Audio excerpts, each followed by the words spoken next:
What is going on, everybody? It is episode 779 of Pop Culture Crisis. My name is Brett. Thank God it's Friday. I am here with my co-host. Introduce yourself, please. Hola, my name is Phil Labonte. I'm the lead singer of the heavy metal band All That Remains. I'm an anti-communist and a counter-revolutionary. How you doing, guys? How you doing? I'm doing quite well. Thank goodness it's Friday, I think was the actual saying. I think I was technically speaking out of turn by saying thank God we're it's a Friday. Judeo-Christian country, thank God. So it's, thank goodness it's Friday. And also here, surprise guest today. Introduce yourself, Paul. Hello, my name is Serge from the illustrious IRL podcast. Serge is helping out today because next week while I'm out of town, which apparently is going to be during a blizzard of all things. It's going to be great. What's that, blizzard 4 for the season? Yeah. Nice. It's going to be rough, but Serge is going to be filling in here, sitting in my seat. So after the show today, I will show him which buttons are which because we have a different Stream Deck setup than they do over there at IRL.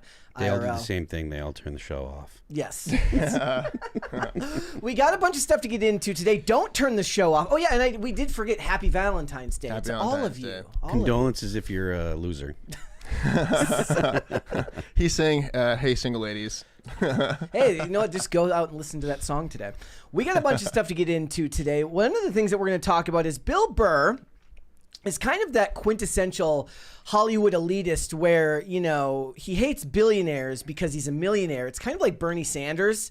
You know, once he became a millionaire, it was no longer about the millionaires and the billionaires. He said some stuff that I don't actually know I'm allowed to say on here because he was actually calling for violence against people of a different tax bracket than him. So we're going to get into what he said, discuss a little bit about it. I wonder sometimes if it actually does resonate with the youth as much as a lot of people online say it does. There's a lot of commentary nowadays about what's botted online and what isn't, and I see a lot of support on the things that he's posting. So, or not the stuff that he's posting, other people reposting his clips. So we'll talk about that. We're also going to talk about the breaking news that came out yesterday because supposedly Kanye and Bianca broke up.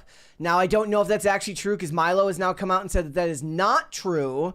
You know, who could blame them with a tumultuous relationship like that? But we'll discuss it. Also, I want to talk about this ongoing battle between Trump and Hollywood. Most recently, what's going on is Trump named himself the head of the Kennedy Center, which I thought was very, very strange to begin with. And then a bunch of people, Hollywood celebrities who are embedded at the Kennedy Center, all quit in tandem because they don't like the guy on top of a bunch of other stuff. So, yeah, it's funny, right? So we got that. We got a bunch of other stuff. If you guys are... Oh, actually, no. Before we get started, we do have a 20 here from Shane H. Wilder. He says, Happy freaking Friday and Valentine's Day. Thank Brett, you, Phil, and Serge. Remember to commemorate this day that we remember a man be martyred by giving you chocolates and flowers. Yeah.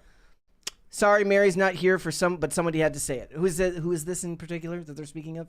Saint Valentine? Saint Valentine. Saint Valentine? Yeah. Do you Saint know Valentine's Day. Do you know who Saint Valentine was? I know he was. I don't remember his martyrdom. There's too many, man. The Catholics have a lot of people have died for their faith. So I don't know. Gotta look it up. Saint Valentine's Day Massacre was a thing, though, right? That was Italians. Yeah. Yeah, it was in the 30s. What was that about? That was the mob. You know, it was some things, some guys, some stuff. You know, It's about testing out a Tommy gun. hey, allegedly. Allegedly. No, they all got convicted. Awesome. So Okay. All right. If you guys are ready, we'll just get started right away. Phil, you ready? Yeah, let's go. Serge. yes, sir. All right. Let's go into this first. This is going to be Phil's favorite topic of the day because earlier in the week we talked about singer Chappell Roan, who was complaining during the Grammys about how the poor artists are not being supported by the music industry because they're not getting free healthcare. Well, it seems that it has actually worked because multiple things have now cropped up where the industry is looking to launch funds and programs to support artists' mental health. So what it is this is from the Universal Music Group, and it's called the Mental Health Alliance Comes the Best New Artist Winner, calls out the labels, and this is what the program is called. The Universal Music Group is initiating this program. Yes, with because the Chappell Roan, the foot-looking chick, said that at the Grammys.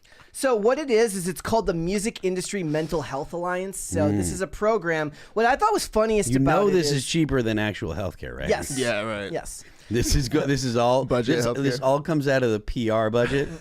So this is what's funny. Stupid idiots. We'll reiterate her comments. This is what she said. It was devastating to feel so committed to my art and feel so betrayed by the system and so dehumanized What to system? not have health insurance. They've actually turned health insurance into like this weird sort of sacred cow. Dude, they want to make everything into like this rigid corporate structure where everyone Yes. has like an account with a company and everything like that. It's like I've had this at the company that I work here for a while, which I'm lucky enough to have. But I haven't had it for years. I've had to buy my own healthcare and had to deal with Obamacare. Thanks, Obama, by the way. Shout out. And I mean, I remember working in music. I don't remember me going to them being like, "Yo, like, can I get healthcare with this? Where's my 401k?" Like, they're not gonna. No, like, what are you She's talking also- about? she's not- Yeah, it's so entitled, man. She's Crazy. not on Universal Music Group. She's on Island Records. So it's not even her record label that launched this. And then she launched her own separate program, which was called We Got You initiative, where artists started matching funds to put in there. And then they got really mad when regular people started donating money to it, even though that option is still open. But I just wonder, do you think something like this is actually what they're making it out to be, Phil? Or is it literally they're just taking it from one column and moving it to another?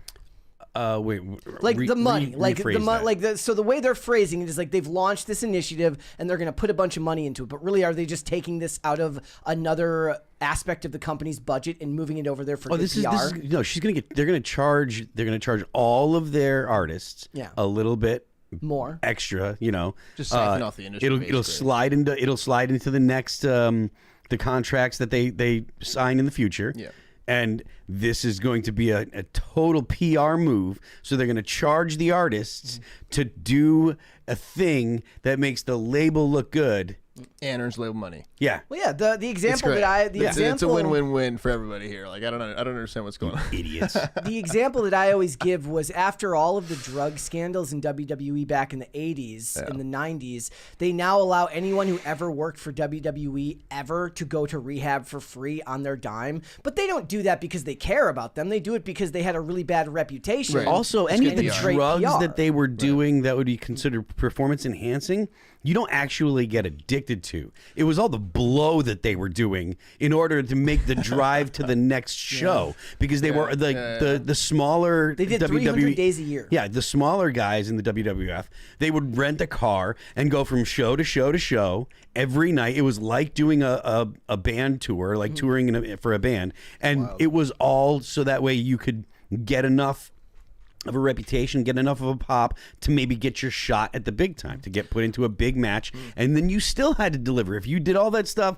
got put into a big match, and you sucked, then you ended up in a position that was not lucrative. I mean, you can go and watch like the behind the scenes stuff about Jake the Snake Roberts, what his life was like after his big time in the WWE. He went right back to like small circuit stuff, and he was still chasing money. Like it is a nightmare. So it wasn't about we're worried about performance enhancing drugs. It was man, we were running these guys so hard that they were all doing blow. I think that's actually what they admit is that they understood that it was the blow and the painkillers that Yeah, I was imagine hurting a lot of them painkillers. because they Exactly. were- A lot of painkillers too. Yeah, that's true. This is the quote that the label released. It says, "Music Health Alliance possesses the comprehensive resources necessary to address the full spectrum of mental health needs for the music industry." This is the guy who says, "This includes financial assistance, a continuum of care for both mental and physical health, and wraparound services such as psychiatric support, facilitation of intensive outpatient and inpatient programs, and data collection." Well, that just sounds like they want your information there. I find it funny because the majority of it was focused on mental health stuff. But when you try to appeal to everyday people about these types of things, like when a rich celebrity is telling a bunch of normal people about health insurance, regular everyday people are thinking about the possible car accident that puts them into debt for the rest of their lives because they have to get surgery, right? They're not talking about going to see a therapist. Yeah, I think that's probably true. I think that, and honestly, I don't even think therapy works for everybody. I think therapy works for about half the population, and that half happens to be mostly females. Depends because on women also- work through things in a different way than men do. Therapy is really geared towards women and how women deal with problems and stuff. It doesn't do a whole lot for men. It doesn't help men the way that it helps women. So Yeah. I did do DBT, like dialectic behavioral therapy and cognitive behavioral therapy, when I got out of rehab as part of like outpatient treatment to continue working on the things that you got into when you went to inpatient treatment. But all of that was one of those things where it was in conjunction with changes in physical activity, getting a new job, starting over, and building a routine around it again. And the longer that you were in the process of going to therapy, you realize that a big part of it wasn't even necessarily what was said in therapy. It was making it to your appointments and feeling like you were accomplishing your goal each day. yeah. Well, the goal, exactly what you're pointing out, the feeling like you were accomplishing the goal is the thing that actually does the lion's share of the work. Sitting down talking about your feelings. I don't remember anything that was ever said in any of that. For men, sitting around talking about your feelings doesn't produce the same kind of results that having small goals and achieving them does. I mean, I even wonder sometimes if it's detrimental, because they talk a lot of times about how if you have like strong goals that you want to accomplish in life, you actually hurt yourself by talking about them too much, because you get a dopamine hit from talking about what you want to accomplish, as opposed to just sitting down and doing what it is that you want to accomplish. So this statement goes on. We have been working on ways to establish a streamlined pathway for mental health access, funding, and care planning. This is from UMG's Chief Impact Officer. What is a Chief Impact Officer? I think it's someone that pushes you and you fall down. It's like a crash team in Compton back in the 90s. Growing and continuing our partnership with Tatum and the Music Health Alliance with the most natural way to ensure continuous and effective mental health support for anyone working in our industry. Again, they're talking about mental health and not physical health, because I'm assuming that would fall under, like, if they're independent contractors and they get hurt during a performance, is that well, they know by she's having emotional issues if she's on stage complaining about not having health care. Her problem isn't actually needing health care, it's needing mental health services because she's crazy. See, I don't even think it's that. I think that's I have a more cynical approach, is that it's just part of her brand to complain about it, because it's like complaining about the system.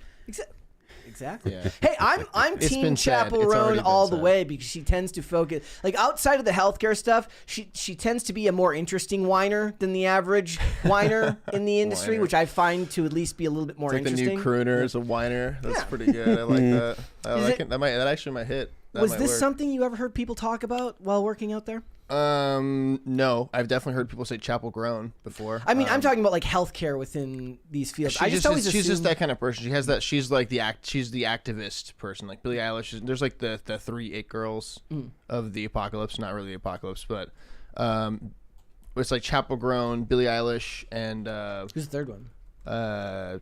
What's her name? Not Olivia Rodrigo. I don't remember who it is, but anyways, they all like have like their own, like Billie Eilish is not really an activist. They all just look sad all the time. Right. But she is the activist. She is the archetype for like the activist, artist, etc. This like the the kind of she's trying to do the whole, I don't know. It's like Bjork but glam. Just that's her thing. That was different back then, though. Like it was cooler back before the internet. Yeah, because there were like people, you were actually doing activism. People hadn't heard about these things. Now everyone knows. We got a 20 here from Alvin McGoth, says happy alcohol sales for Singles Day. See, that's what they need to do. They need to start, changing the marketing strategy. If they're gonna, you put the Valentine's Day cards right next to the booze sales, and then you make a fortune either way. All right. We're going to move on. I want to talk about what's going on with Kendrick Lamar, because now what they're saying is I'm the worst thing about Kendrick Lamar doing his show on the Super Bowl is everybody talking about Kendrick Lamar for the week since. Like, who cares? Well, I care, because they're saying now that he has broken Michael Jackson's record for the most watched Super Bowl halftime show of all time. Wow. And that's the version that they hold up as the iconic performance that says it doesn't. So maybe fine, but it doesn't matter how many people watched it. What matters is the quality of performance. Yeah. And Michael Jackson and Prince both are so far and above Kendrick Lamar. Unfortunately, Prince gets left out of that conversation a lot. That's unbelievable, because Prince's performance of Purple Rain, when it was raining, was the most amazing performance ever. And it is as good as Michael Jackson's, and possibly better, but still, like you can argue about those two. I am already sick and tired of the Kendrick Lamar discussion. I'm sick and tired of every time we talk about it, someone's calling someone racist for saying they don't like it. It is exhausting.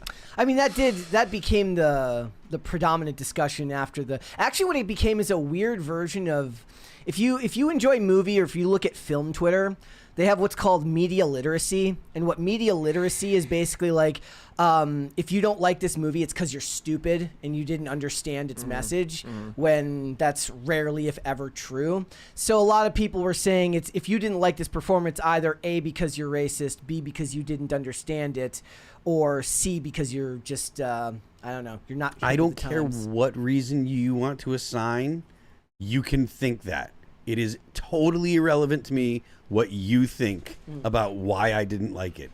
I just didn't like it. I did laugh too because, like, apparently the halftime show garners a lot of times more views than the actual game, because Sometimes, the two highest viewed halftime shows of all time are Kendrick's with 133.5 million, and then Michael Jackson's with 133.4 million. But like, what is like the games? I think just like the last one with Usher, or whatever year was with Usher, had 127.7 million people watched his watched the game, but 129 people watched the show. Yeah, Right. I mean the Usher halftime show was good too. Yeah. That was sweet. But what he has that anthem of his, he has Yeah.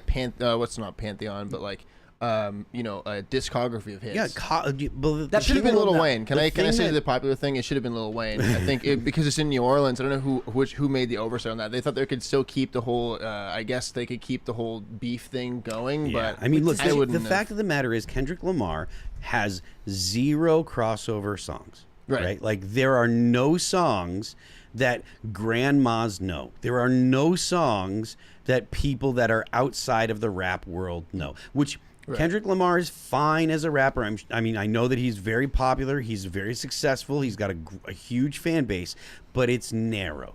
The stuff you're going to put on the NFL halftime show should be stuff that crosses over into other genres, gets people that don't listen to that style of music, but they still know those songs. If you don't do that, you're just catering to a narrow audience. And I don't care who doesn't like the fact that I'm saying this. That's just true, right?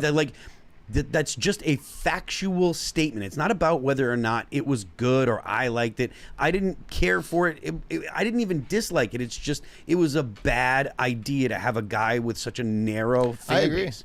I agree. There's a $20 from Sharkbait Fitz. Just saying, NHL Four Nations tournament has started since the Super Bowl ended. Top players representing their own countries in a best on best tourney. Good time to get into the best sport in the world. Are you Canadian, my friend? Are you Canadian? Hey, I like hockey. I'm not Canadian. Yes. Hockey's a good. I mean, hockey's a I'm good an sport. It's a good old honorary- American sport.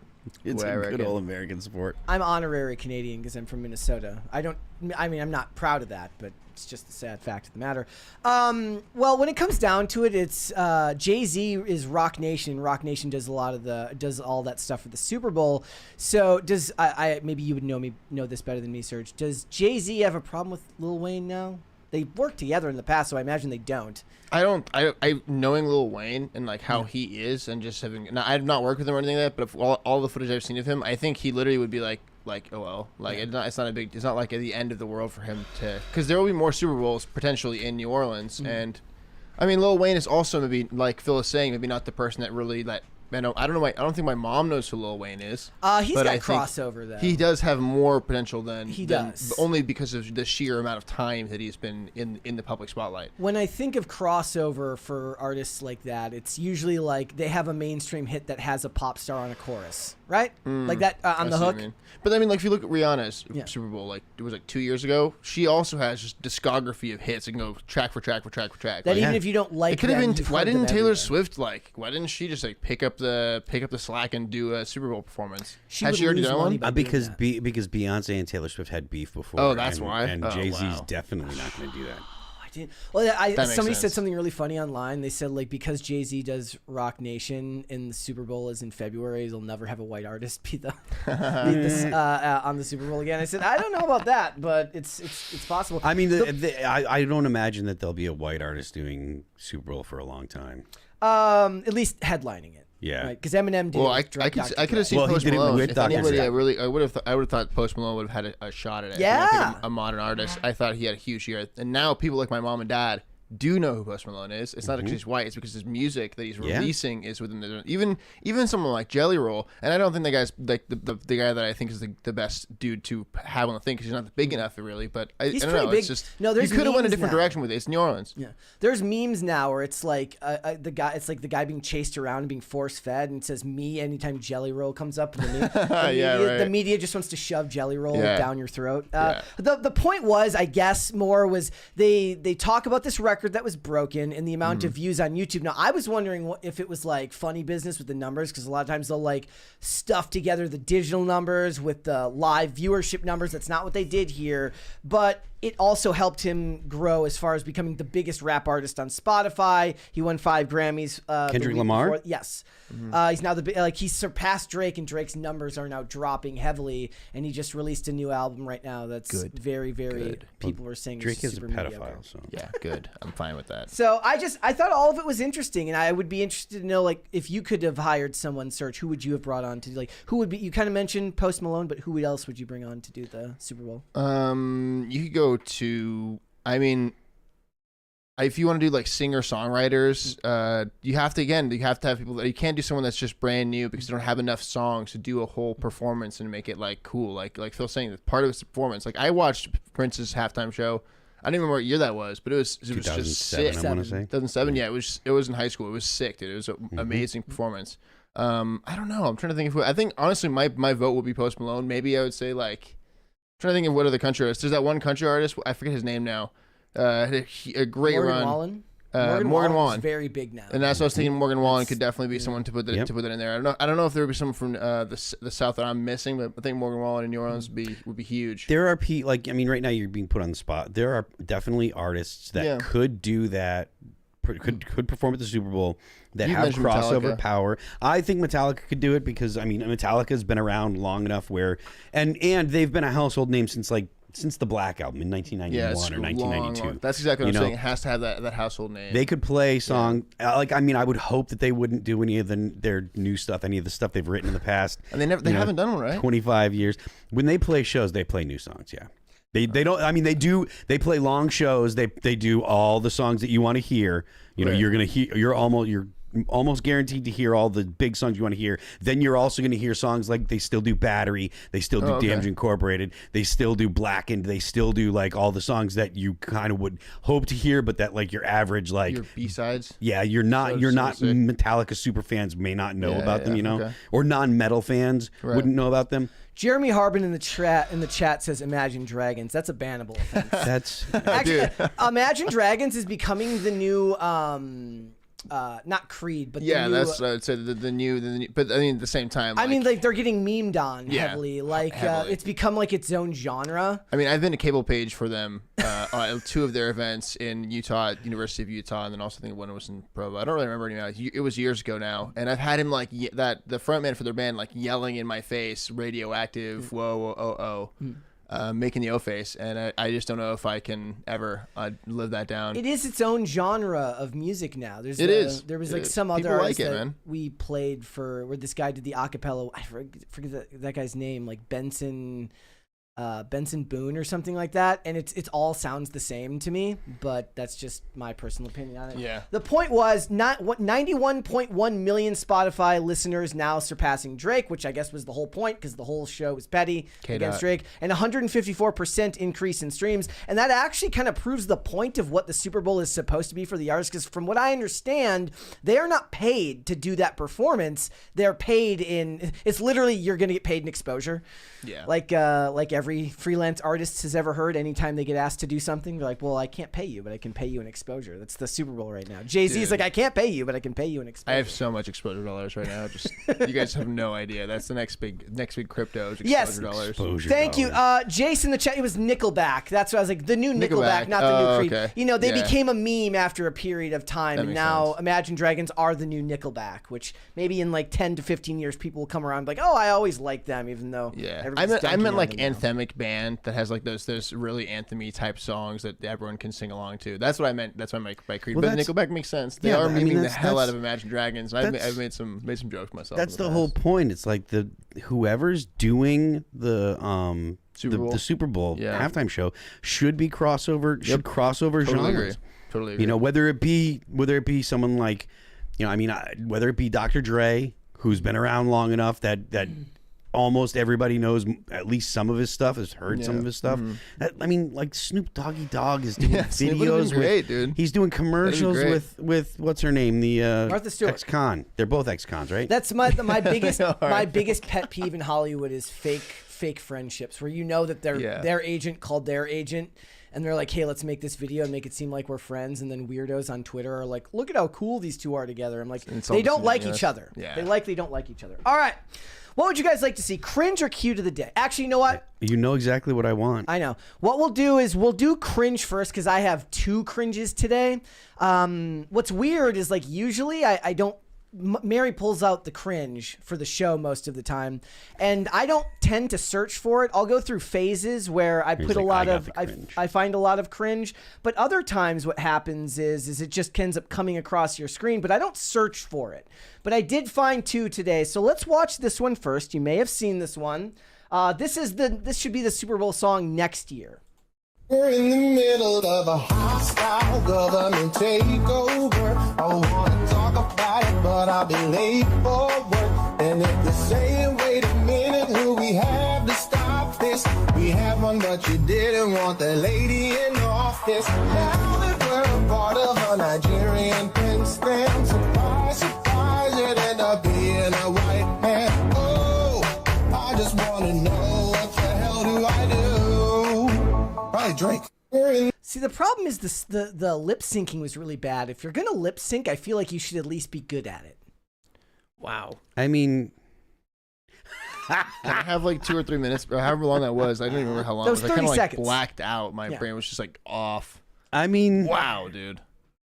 I mean, it's just, yeah, it's definitely cringe. That's that. Yeah, that's. And one more, painful. Serge, you're gonna need your headphones for this one. I'm sorry. I forgot there were 2. This man. is a Valentine's Day edition of cringe.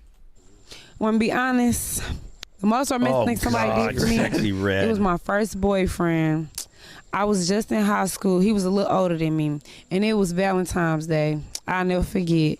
He robbed somebody and gave me the money and gave me the bill he stole, and it was just so sweet because he was out of breath and stuff. He's like, here, I just got this for you. I was like, oh, so sweet. Thank you. Because nobody never did nothing like that for me. He stole from me, so I'm like, oh, you did that for me, really? How old were you? I was like 15. I was 15. Yeah, 15. That was my first boyfriend. And that's the first time somebody ever had got me a gift or tried to do something for me. And I know he didn't have it, so the fact that you still made a way and you did what you had to do, that was nice. And it was only $13, but it was nice. Wow, That- over it was $13. nice. Man, they say never meet your heroes. I guess That is what they Jeez, say. dude, what? That is what they say. You know.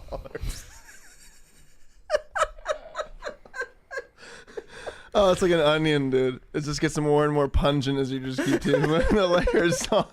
Do you guys remember when you the first You're time crying the entire time. the first time you were introduced to Sexy Red? Do you Yeah, remember the I first time? remember. I remember.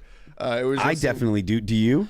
No. Oh, I mean, I it's do. like I think just because of this job, it's come up enough. I was like the first time I ever heard of who Sexy Red was she hadn't like really popped yet, and it was the song "Born by the River." Yeah. And if you watch that video, it is literally just her and Sukihana, who is quite possibly the dumbest human walking the Almost face of the similar. earth. Yeah, to ever live. But it was her and it was Sexy Red and Sukihana, and literally all they're doing is like lip syncing the song. at a gas station and outside of Yep, what I that's think right. is a Waffle House. Yeah. And they were like Combine. and there was like a dude in a wheelchair, in a motorized wheelchair, and this guy just happened to be hauling by, and he saw them, and he's like, "Yo, put me in the video," and they're like, "You know it," and they're just like twerking on him, and I was like, "This is comedy." Have you seen this video, bro? I was I was sending this to all of my friends because we were laughing. I was like, "This is the funniest shit ever." Blah blah. Check this out. And then 6 months later, there's bars. another. And it's bars. You know it's bars, dude. Well, yes. I mean, the lyrics were hilarious. But I could not. I was like, the thing that I was thinking was like, man. do you remember 2 Live Crew? I was like, this is just 2 Live Crew again. Just it's repackaged. It's It's women the same- doing I'm it. sorry, but it's not as endearing as 2 Live Crew. No, was it's back in the day. same Miami bass though. The root of it definitely is exactly like 2 Live. I was Same sexy sex undertones and everything like that. Yeah, totally. you know. Oh goodness. And She's just like so ratchet. the most ratchet Crazy. human. It's crazy. She's the most ratchet human being leans into in it. existence. It's her brand. I mean, there's It is totally her brand. I can't believe that you could make Ratchet a brand Oh, like that, man. and then do things like have arena shows. Yeah. Dude, Hilarious. It's mainstream. Yeah, It's dare I say she's mainstreamed now. I mean, what does that say about Wild. society, though, that's marketable? I mean, that's more a Dude, society she's a product. problem. She's a Yeah, product that's now become Yeah. become the she's something that was a symptom that's now become the product essentially. All right. man. Yes, guys. All right. Well, I did see somebody in the chat up there. I apologize. It's already scrolled past, but said 4 cutes of the day because of how awful that was. I was actually going to do that anyways because I've gotten very behind on cute of the day. So we will do that. But we've got a 20 here from Zach Hates YouTube. Says, Zach. 20 for Serge. You rock, man. We all love your opinions and wish you were on more. Hey, thanks, bro. Serge, you Appreciate really that. are kind of great. You should be on more. It's annoying that you're like, no Yeah. man, I shouldn't talk. I guess I just don't really feel like it. I know, It's yeah. a lot of extra work to talk. People don't realize that for a show like IRL, especially where you have to have, you have to be up on the news and stuff like that. It's a lot to be able to actually opine and everything all the time. And a lot of times I feel like people are already saying the same thing at the table. And what is my voice really saying? So it's not really that big a deal. But thank you, I appreciate it, man. All right. Deadman says Valentine got a new bed. That's exactly like I think you got dude. I don't know if this is Are you gonna christen it? Mocha used to sleep in the sink all the time. Every morning I'd have to wake up and be like, get the hell out of the sink. I've got to get ready for work. Yes. If you turn the water on, they'll leave. I'm not that rude. I was like, I've had the intrusive thought where I'm like, I could just. Bro, that's a but I don't cat, do man. That is exactly what you should do. Just turn that water on. That cat will learn. Never to do it again. Here's from Tucker Slaughter. Says, does my week-old calf sugar count? Sugar. Oh yeah, that's adorable. Yes. Cows are like. I love those Look, calves. most of the time when you Is it see an a Angus? cow, they're It's a like a little mess because they live in the pen. They're outdoors all the time. If you take a cow and you clean that bad boy up and you wash them like you do like a inside pet, they're cute as hell. Yeah. They really are. Until they get big. What? Until they get big. Whoa. 3 crisis parties for Valentine's Day. My request. Wow, that's loud. Oh yeah, you don't have headphones on. It's way worse when you don't have headphones on. Yeah, these bad boys are actually ear protection. The headphones actually help from keeping that from getting worse. All right, let's do a couple more here, guys. All right, this one's from Rico Cantrell, Rocky and his Lammy girlfriend. Lammy. Lammy, What's Lammy? stuffed animal. Oh. Very cute. Girlfriend, huh? Aw. Let's do a couple more. This one's from Tony. Says that's PCC Pets, Bandit on Bandit. I like it. I like the high angle photo too.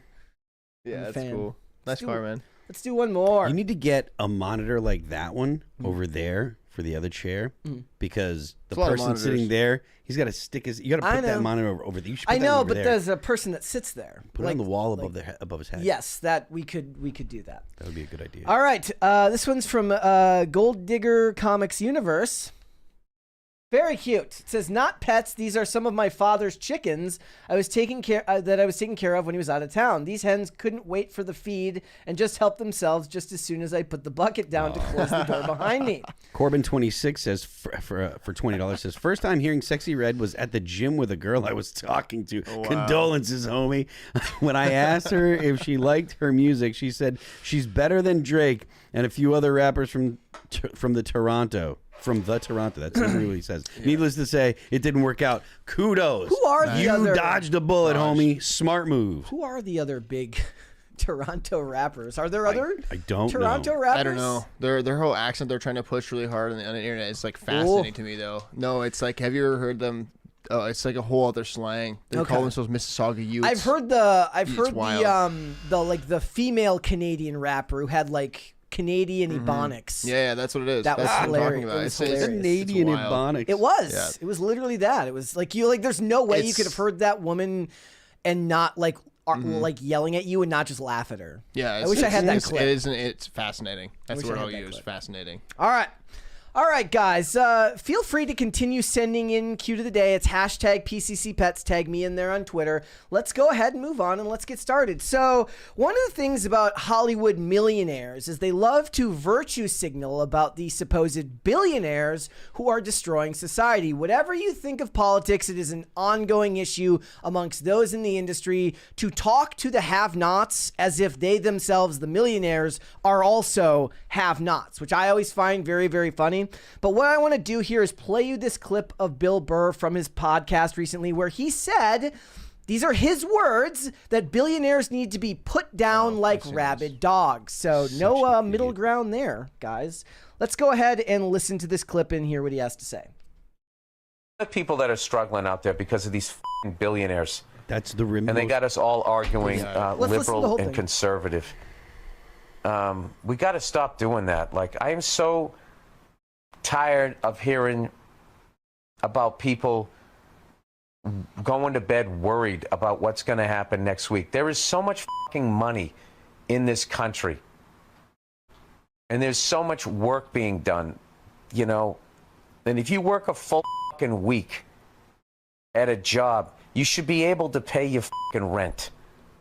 You shouldn't have to go out and get a fucking job and still be struggling. It's bad for the country because then the kids don't see their parents and they're not getting the upbringing that they need. It's so fucking, these fucking billionaires, they need to be put down. You know, like fucking rabid dogs. They're like rabid with fucking greed and just going out and just dividing everybody. Yeah. Okay. Literally, Thoughts? it is the people that are saying we should go and attack the billionaires that are dividing everybody. It is the people that are saying we need to have an actual class war in this country that are dividing everybody. And Bill Burr it does not understand the can of worms that he's opening, because to the people that are really destitute and really having problems, the people that would act on what he's saying, they're going to look at Elon Musk and they're going to look at Bill Burr and they're going to say, that's the same dude, because they're both rich. They both have big, beautiful houses. Actually, Musk doesn't even have a big, beautiful house. He sold all of his possessions. He's got a bunch of money because he's got stock and because he owns like things like, I don't know, a rocket ship company that makes rockets that shoot into space.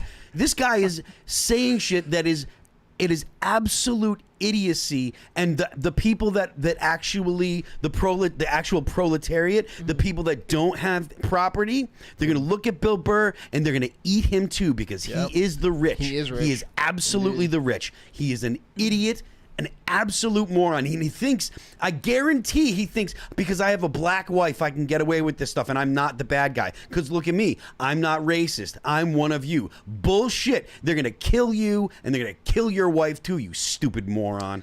What I find most interesting is that there's parts of there that I think he diagnoses correctly, which is the middle part where he talks about how it's people not having their parents at home to raise them is bad for the family and it's bad for the country. I don't disagree with that, but he's wrong in his conclusion about who's causing that. Yeah, the whole idea that like it's the fault of the billionaires that other people don't have money, that is absolutely idiocy. Yeah, absolute idiocy. As we understand that the greater way that if you wanted to raise people up out of poverty would be to stop taxing them so much, whether it's on property, whether it's on income, whether it's on sales tax, all of those things contribute heavily to it. And as we know, a great amount of the money that's generated in this country, which of course our politicians waste overseas, as we're seeing all getting cut right now with everything that's going on with USAID. Greg Duvier just said in the chat, he goes, Bill Burr, it's a small one, but whatever. He goes, Bill doesn't know that the billionaires create jobs.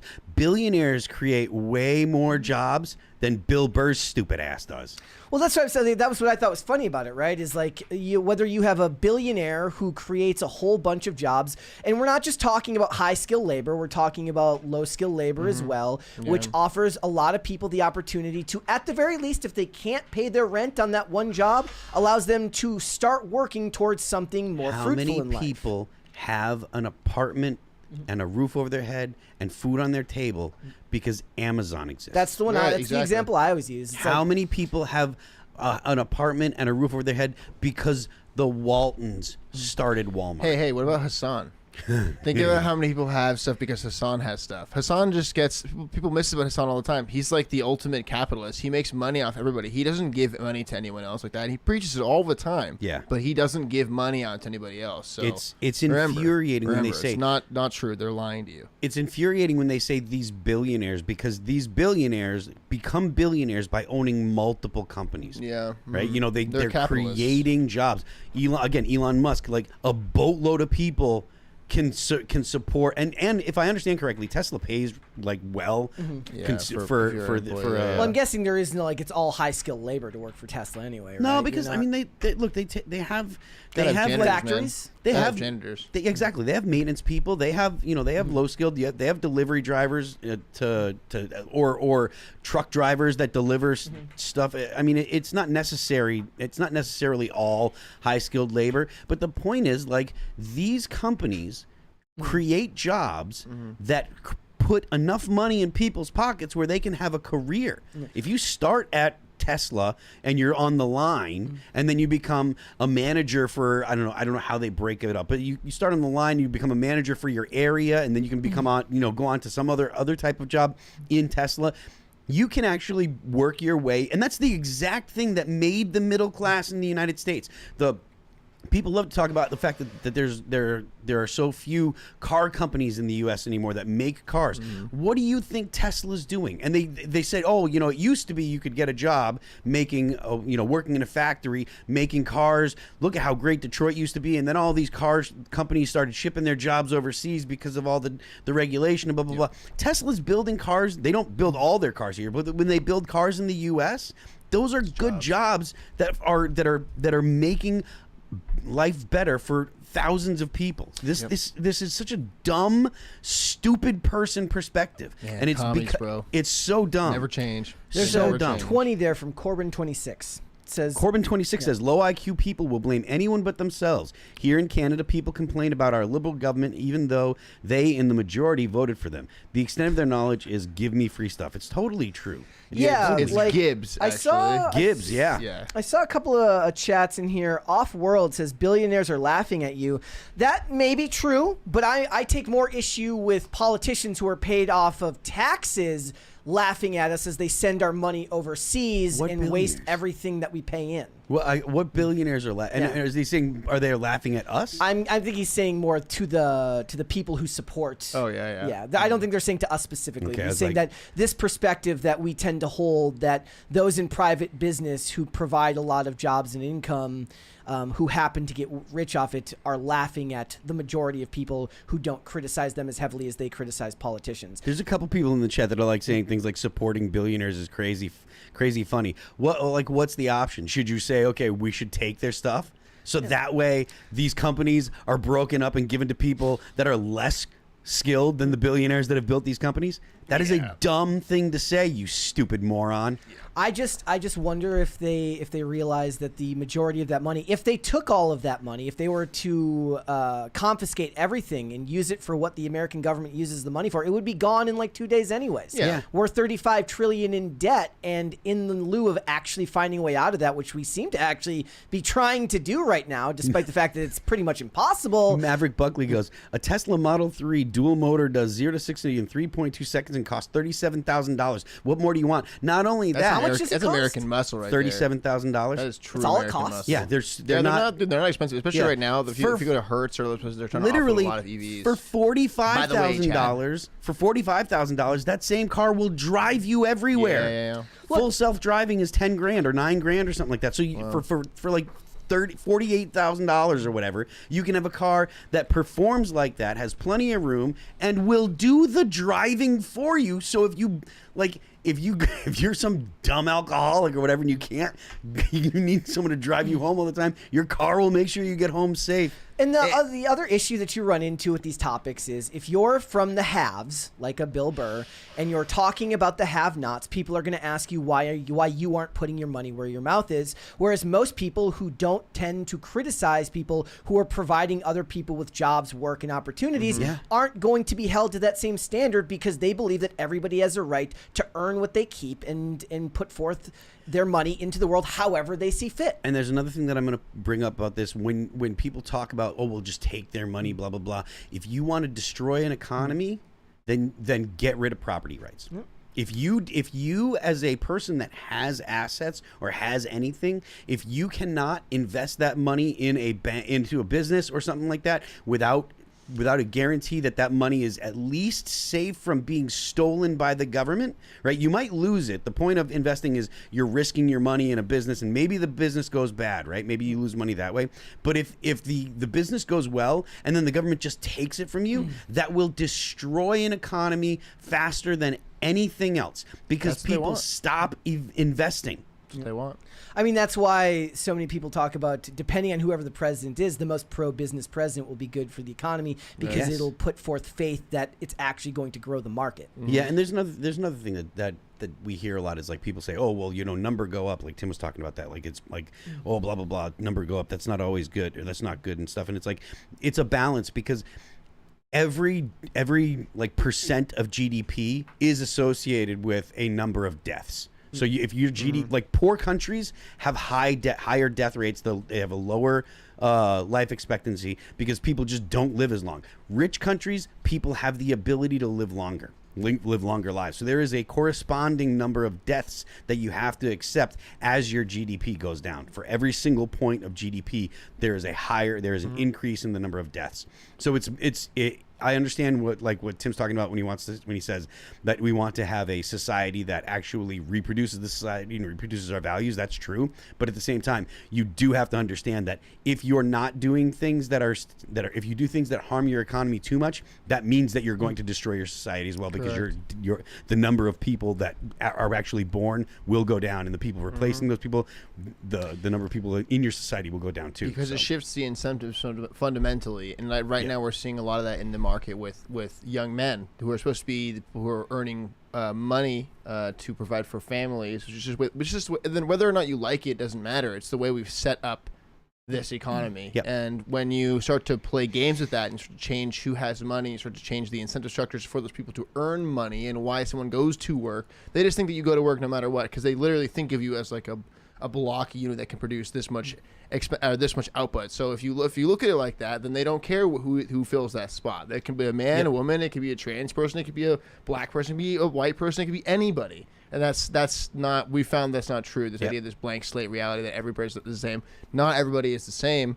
I'm not the same as you. Fun fact, I promise. Yeah. Also, what's I find funny about it is depending on the persuasion of the comic or the person in Hollywood that's critiquing things like this, it's very, very safe to critique capitalism and big business, whereas if you're going to start critiquing the government, which is a very, very fair criticism as well, you're going to run headlong into a bunch of other people in your own industry that kind of see government as a sacred cow, and they don't want to see you complain about it unless you're only complaining about one side. But that's ignoring the fact that a lot of the biggest problems when it comes to government, the reason we are as far in debt as we are, the reason so much money is sent overseas in the way that it is, has little to do with one party and a lot to do with an evil uniparty for a long time that had no problem selling people out. The issue is that when you put a cap on it and you say we are now considering the capital B billionaires the only people that can be critiqued, well, it's a lot harder and a lot more work to criticize over-bloated government spending and corruption, because then you have to look into somebody like, then you have to be somebody like Mike Benz who gets you like 90 documents about why everything is as effed up as it is. And that's just a lot less fun than making a pithy statement about how these people who have stuff are worse than you or somebody else, when it's actually more abhorrent to me that a government worker with a salary of $80,000 or $100,000 a year can become a millionaire on the market and nobody says anything while they knowingly do what's not in your best interest. So look, I don't think that his critique about why people's separation from their kids because of work is necessarily wrong. I think he actually has a point there that people being separated from their families has a detrimental effect on the American people, and certainly things need to change. I think that a more comprehensive list and reasoning for all the ways in which society could do better is probably more in tune than just saying a blanket statement like, and remember, what he said was not some, some media, like he actually called for violence. That's not a good thing for anyone. It's the same type of language that they were using about the CEO from United Healthcare who got killed, who's no longer a person. He's an evil member of a corporate bureaucracy. Well, you should have the same critique of anybody who's calling for violence against anyone part of any group. It's not a good thing. All right. Let us move on then. We got a bunch more stuff to get into. Let's talk about something a whole lot less serious than what we just discussed, which was Kanye West. Because if you guys did not see, we got a breaking message in the Slack yesterday where somebody's like, Kanye broke up with Bianca. I don't know if that's actually the order in which they're saying it happened. Did he break up with her? Did she break up with him? But, after the Super Bowl ad and the Twitter tirades, a lot of people said that that's not really hard to believe that they would break up, but apparently that is not true, because I did not know that Milo is still his spokesperson. I did not know that. Yeah. Okay. Do you think that this is the type of thing that actually happened, or is this just like, I don't even know why it would be leaked if it wasn't true, but do you think that they actually broke up? Or it supports a narrative. It definitely supports a narrative that people they're saying that Kanye West is crazy. Like, okay, like what a newsflash to me. Newsflash, the world. Everyone knows that Kanye West is a bit mentally unstable, but they're also trying to push this idea that he's misogynistic. He's obviously he's anti-Semite. He's racist. All these different things, and he's not really doing himself any favors. But the only way they're trying to push it out in saying he's also misogynistic, which is the worst crime. Might I remind you, chat, misogyny is the worst crime that you can commit. He then says that it's people that they're trying to say that he forced his wife to do that. There are people that are saying like, oh well, she had to have had some. I was going to ask you. That was actually a question. Do you think that this was her being forced, or do you think that this is of her own volition? We discussed this briefly. I think I don't know if it was on the show or if it was in the pre-show with just kind of with the room. And IRL. I think Tim seems to think that she was kind of into it. I kind of think she was probably into it a little bit to actually go ahead and do that. You could have just been like, no, from the beginning, and be like, I would never do that. And be like, oh, well, it's Kanye West. The pressure must be unreal. I'm like, what do you think Kanye West is going to like? What do you think he's going to like put a hit out on his wife? Like, it's like. I was like, what if it's the opposite? Yeah. Like, what if one day we find out it's the complete opposite and she does it to humiliate him? Right. Like, she's actually doing it because he doesn't want her to. She's a powerful woman. I'm not saying that that's what I think is I'm not saying that's what I think is happening. Obviously, he is they say he's a billionaire again. I don't know, press X to doubt on that, but I don't know if that's necessarily true or not. I know that if we're talking about power dynamics, that's a very, very different thing in relation to this. But I could buy a world where she's like, no, I'm going to do it because it's humiliating to you and you don't want me to. Yeah. What's crazy about all this too is like if Kanye came out and was like, I was just kind of crazy. I was just going to be crazy, guys. Sorry. Everyone would be like, oh, it's crazy. You're still the GOAT. You're still the best. It would be really funny to see everyone just kind of immediately flip this switch. And I wonder if that would be his next thing to do that. I don't know, man. I think as him, I could see him being like, now I'm going to just change everything and be like, oh, I'll just be just like you. and then do everything that they want, and then they'd be like, wow, this is kind of weird. You're wearing us like a skin suit, and then he would do something else because he has every album cycle. He has to have a new manic cycle, first a depressive cycle, then in this manic creative cycle. I think maybe he even does this on purpose. I mean, it's almost like he's done this his entire career. What I always felt is like when he goes through all of these, goes through all of this, that it feels like somebody who's manic and not desperate, but manic, but desperate to find the creative energy they need to create what they're creating. And now in the age of social media, that it comes out in a way that's very, very unique to the time period. Dude, there's been a theory about Kanye's production because he's a music producer first, then became a rapper and became the artist that he is today, whatever he wants to consider himself, like an icon. That he needs this kind of like massive, immense negative pressure to work, like facing him. He needs a big thing in his life that's like looming above him in order to be able to write the work that he has made. Like he needs like the failure of his marriage. He needs like his mother dying from an elective surgery. He needs like getting in a car accident, having his mouth wired shut. He needs like this immense pressure, trauma. He needs trauma essentially to be able to create some of the best art. And like, you know, I mean, the gospel album was sick. And that's one of my personal. I liked a lot of the songs on that album. I like a lot of Kanye work throughout his career, but you know, I'm hoping the album's good. Same with Taylor. It better be good. It better be good. This was the statement. It says, Ye and Bianca are in Los Angeles about to enjoy Valentine's Day together. I wonder what their Valentine's Days are like. That's just an absolute shit show. Probably pretty normal. Announcements about their private life will come from them directly, not unsourced rumors in the tabloid press, says Milo Yiannopoulos, the couple's longtime representative. Is this the 5th or the 6th time the press has wrongly reported they have broken up? I've lost track. What I thought was funny, did anybody see this? It said, here. It says Bianca's packing up all her clothes before leaving. Wow. If you're listening to the podcast right now, it's the world's smallest suitcase. You know, I feel like I've seen smaller. 100%. I feel like I've seen smaller. I read this. I thought this was interesting. It says, I'm beginning to think the theory was accurate that she was an intelligence asset sent to keep him in check, and that he was parading her around naked to humiliate her because he knew she was a Fed. Did they really mean Fed? That's what they said. That she's a Fed. I don't know. Here's another one. It says Bianca packing her suitcase before divorcing Kanye West. Yeah. Wow. Some of the other things. It says I don't know. Like when I saw this, it just feels very performative on every level. Like in a way that's designed to either get a reaction from the audience or get him to a place he needs to be to create something. We lost Serge. I think for the first time personally, this is like where I've thought like I could see. It's like not like seeing the grift, but it's where I see I see him going for like this thing like I just identified, like he's trying to make a trauma for himself in order to rise above it. That's actually like it's the first time where I've seen it where I'm like, nah, he isn't gonna do this. Like, he got his money back. Why is he's clearly just doing this because he got his money back, and he's like, nah, I gotta launch a new campaign. He just does this. Like, he's been doing this forever. I suppose that seems like it could be something that would happen to artists. Like, if you're an artist who creates great art out of struggle, and then you hit it big, and suddenly the things that were the formation of your struggle are no longer a struggle for you. Yeah. Then you have to make struggle somewhere else to find yourself creatively. Dude, controversiae West. Yeah. You know, essentially. Like, think about it. Yeah. Think about it. Think about his entire career, everybody. Think about all the moments he's had. Like, George Bush doesn't like black people. He said I forgot about that. He had the whole I'm gonna let you finish. He had like, it's just his entire career and every album that follows. It's just promo, guys. Just think of it as promo. Just think of all the swastikas and all of the crazy anti-Semitism. It's just promo. It's just next album promo, guys. This one says Kanye West and Bianca Censori have split up, and it says Pete Davidson has a chance to do the funniest thing possible. He could. He's getting all his tattoos removed right now. He's got them gone. They're gone. I thought it said that they were like 50%. I mean, I've just seen photographs where he has like almost all of his body. It seems like.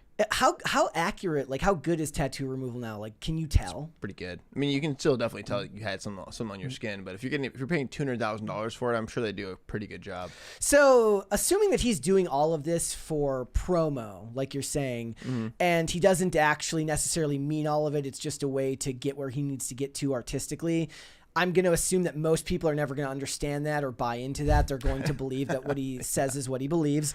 Do you think she ends up being kind of held accountable? Like, say that, like, call me crazy, but I don't think that they end up together forever. I assume that down the line they probably end up divorced. You know, I don't think that's an insane thing to speculate on. Do you think that like follows her afterwards, where like it becomes a dark cloud over her that she dated someone that was saying stuff that was so egregiously taken by the public? She's a wealthy, beautiful woman. I think most of society will forgive her almost instantaneously. As it happens. Must be nice. Yeah, it must be nice. I don't know. We'll have to wait and see. I just thought it was interesting because it's funny that people called this big news because I can't think of any other. No, I can't think of any other people right now where it would be a big story if they split up, because their actual relationship makes up the core of the news about them now. It's very rarely just about him. It's mostly about what he's doing to her. Outside of the recent stuff on X, you know, the endless posts, a lot of anything of him in the news lately has all been stuff about what people are speculating he's doing to her, and she's never said mum about it. Yeah. I mean, I rue the day when Taylor Swift and Travis Kelce are no longer the that'll be worse. Issue. I didn't even think about it. That's also another one that right now, because of the Super Bowl situation. Who knows? But I mean, I think they're just competing for. You could make the same argument for her about the music. Maybe what happens is she's about to release her next album. She's like, the songs just aren't hitting how she wants them to, and she's like, look, and are you saying that she stopped the three-peat from happening? No. What I'm she saying had her is fingers like, in the NFL, and she used her long-reaching fingernails to stop this from happening. I can believe. No. What I'm saying is they're still together. Dude. That's kind of conspiracy, man. No, I'm saying they're still together, right? And she's writing her next album, and she's like, look, these songs just aren't hitting. And then she's like, why? Because I'm in a happy and committed relationship, and I write better when I'm writing about something in my personal life that's sad. So she's like, look, Travis, you've been great. It's been fantastic, but you're going to have to go. I'm sorry, because I need to write a new album. Man. We'll have to wait and see. All right. All right, let's move on then. Well, guys, again, we'll be doing super chats at the end. We'll read 20s as they come through, but we'll finish all the super chats as they come in. I want to talk about. It's going to seem like a weird non sequitur. I want to talk about Hollywood, Donald Trump, and the Kennedy Center. And I know that sounds weird, but it is a thing because recently Donald Trump named him the head of the Kennedy Center committee. He's the chair of the Kennedy Center now. I thought that was very, very funny. I was like, has this ever happened before? Apparently this is the first time that has ever happened. The previous head of the Kennedy Center, what was his name? Dave Rubenstein. He was appointed by Obama in 2010, and he's been in charge ever since.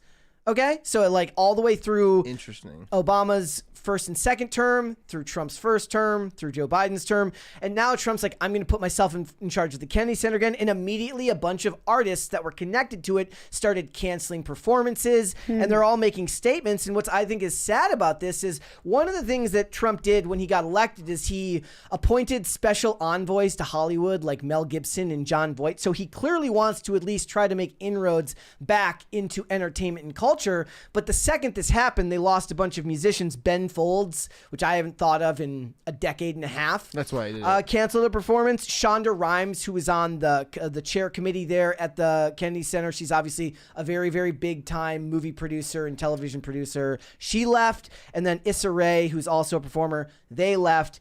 Dave Rubenstein was kicked out, and I was curious as to like, look, I know what the Kennedy Center is, but I never really understood like what the purpose of the actual organization was. And apparently they said it's supposed to be like it was created as a natural cultural center for the United States to promote performing arts and to celebrate American art and culture. Yeah. And that's important. And it's one of those things where right now there is a great opportunity for artists that actually, if they talk about bridging the gap between the political divide, this would be a great opportunity to try and get together and actually work with people of opposing viewpoints to promote good art. Totally. Thoughts? I agree 100%. Yep. Thoughts? I mean, I do think I think that it would be great for anyone that wants to bridge the divide. It's obviously an unqualified good to be involved in something like the Kennedy Center. The people that canceled their performances and their stuff, they did it because it's the leftovers of cancel culture. They thought that this is the right thing to do. It's unlikely that they had really considerably strong opinions about it. I mean, maybe they did, but I think that it's mostly for PR and you know, thinking that, oh, this kind of behavior still matters to people, even though it's likely that most Americans don't care about that stuff. And when they hear that people do that kind of performative, you know, canceling of performances, the performative cancellations, they think that it's a bad move, and they think less of the people that do the cancellation. Well, this was my issue with it. So the new board for the Kennedy Center, again, remember the point of the Kennedy Center is to promote the performing arts, celebrate American art and culture, and then also arts education. And the new board is Usha Vance, Elaine Chow. I forget how to spell the name. Elaine She's Mitch McConnell's wife. Nice. Okay, and then Pam Bondi. Like, those just aren't people I think of when I think of promoting the arts. At all. Yeah, you don't really think like, about arts. Say what you want. Pam Bondi? Yes, Yeah. AG Pam Bondi. Say what you want about Democrats, but they reach out to artists and they have found a way to embed themselves in culture. And right now, what they need to start doing is finding artists. Maybe what you want to find is artists who are on the come up and aren't so held hostage by the industry where they feel like they have to say no. Like, you have to find artists that are willing to be brave and start taking on these roles. I did just see yesterday, it was the most random thing I've ever seen in the world, that speaker Mike Johnson was hosting Boys to Men. Nice. Yes. Did you see that? I tweeted about that last night. I thought it was great. I felt like I was reading something. I felt like I was reading a troll article. No, that sounds real. A big fan of Boys to Men. Yeah, me They're too. quintessential Legendary. 90s. Yes. Legendary artist. Life was better when Boys to Men was making R&B music Yeah. for you to dance to with your girlfriend. Yeah, very true. Or roll around a Motown. roller rink with. That's exactly what you do to Boys That's to Men. literally like from Motown, my Philly. from my, I remember from my that. childhood. I remember, and Finn remembers back in the day, in the 90s, going to the roller rink. It was like with rollerblades, obviously, and going around a circle. If you had, I think there were roller skate rinks as well back in the day, but yeah, just like a hockey rink. But yeah, this is what communists have always done, brother. They just take art and they say we are art. And like, if you look at all the, this is something I've drawn, I think, comparison in the past for like all the new school art style of like corporate art is just the same thing as stuff from the early 30s. You know, same block style, just different motif, different colors. What artists would you like, knowing who kind of falls in line with political beliefs now, like who is somebody you think could bridge the gap here? Like, I thought of Carrie Underwood, given the performance at the... she's the type of artist that you should have involved in the and there was Center. a television show that I was just watching that she was in. She's on like American Idol, right? She's like a judge on American Idol? It was an episodic TV show that I was watching with my girlfriend. Nashville? I forget. No. But it doesn't matter. Point is, it was Cobra Kai. Oh, She was in she performed, she had a cameo in Cobra Kai. And yeah, I mean, I think that she'd be great to kind of do that kind of stuff. But I mean, look, anyone that has a decent fan base now that says I'm going to, and when I say decent fan base, I don't mean, really, really, really big, because honestly, who the F cares about Ben Folds 5? Nobody cares about Ben Folds 5. I don't think it's the Ben Folds 5 anymore. I think it's just Ben Folds. It probably is just Ben Folds. So the point being, like, if Ben Folds is touring, Ben Folds is playing 1,000, 2,000 seaters, and I'm sure it's a great career. I'm sure he has tons of fun. I'm not knocking him, but the point is, he's not making a massive impact in the culture. He's not filling stadiums. He's not it's not some kind of big gigantic artist. And so anyone that's of that level, if you can get 1,000 people to come out to see your music, 1,000, 2,000 people regularly, those people should definitely be like, yeah, I would go and play for play for the president, because you don't have the same kind of downside that a massive artist does, because in case anything goes wrong. Yeah, because if they have if you're playing stadiums, right? You got 75,000 people. Yeah. Well, if there's 75,000 people that come to your show, right?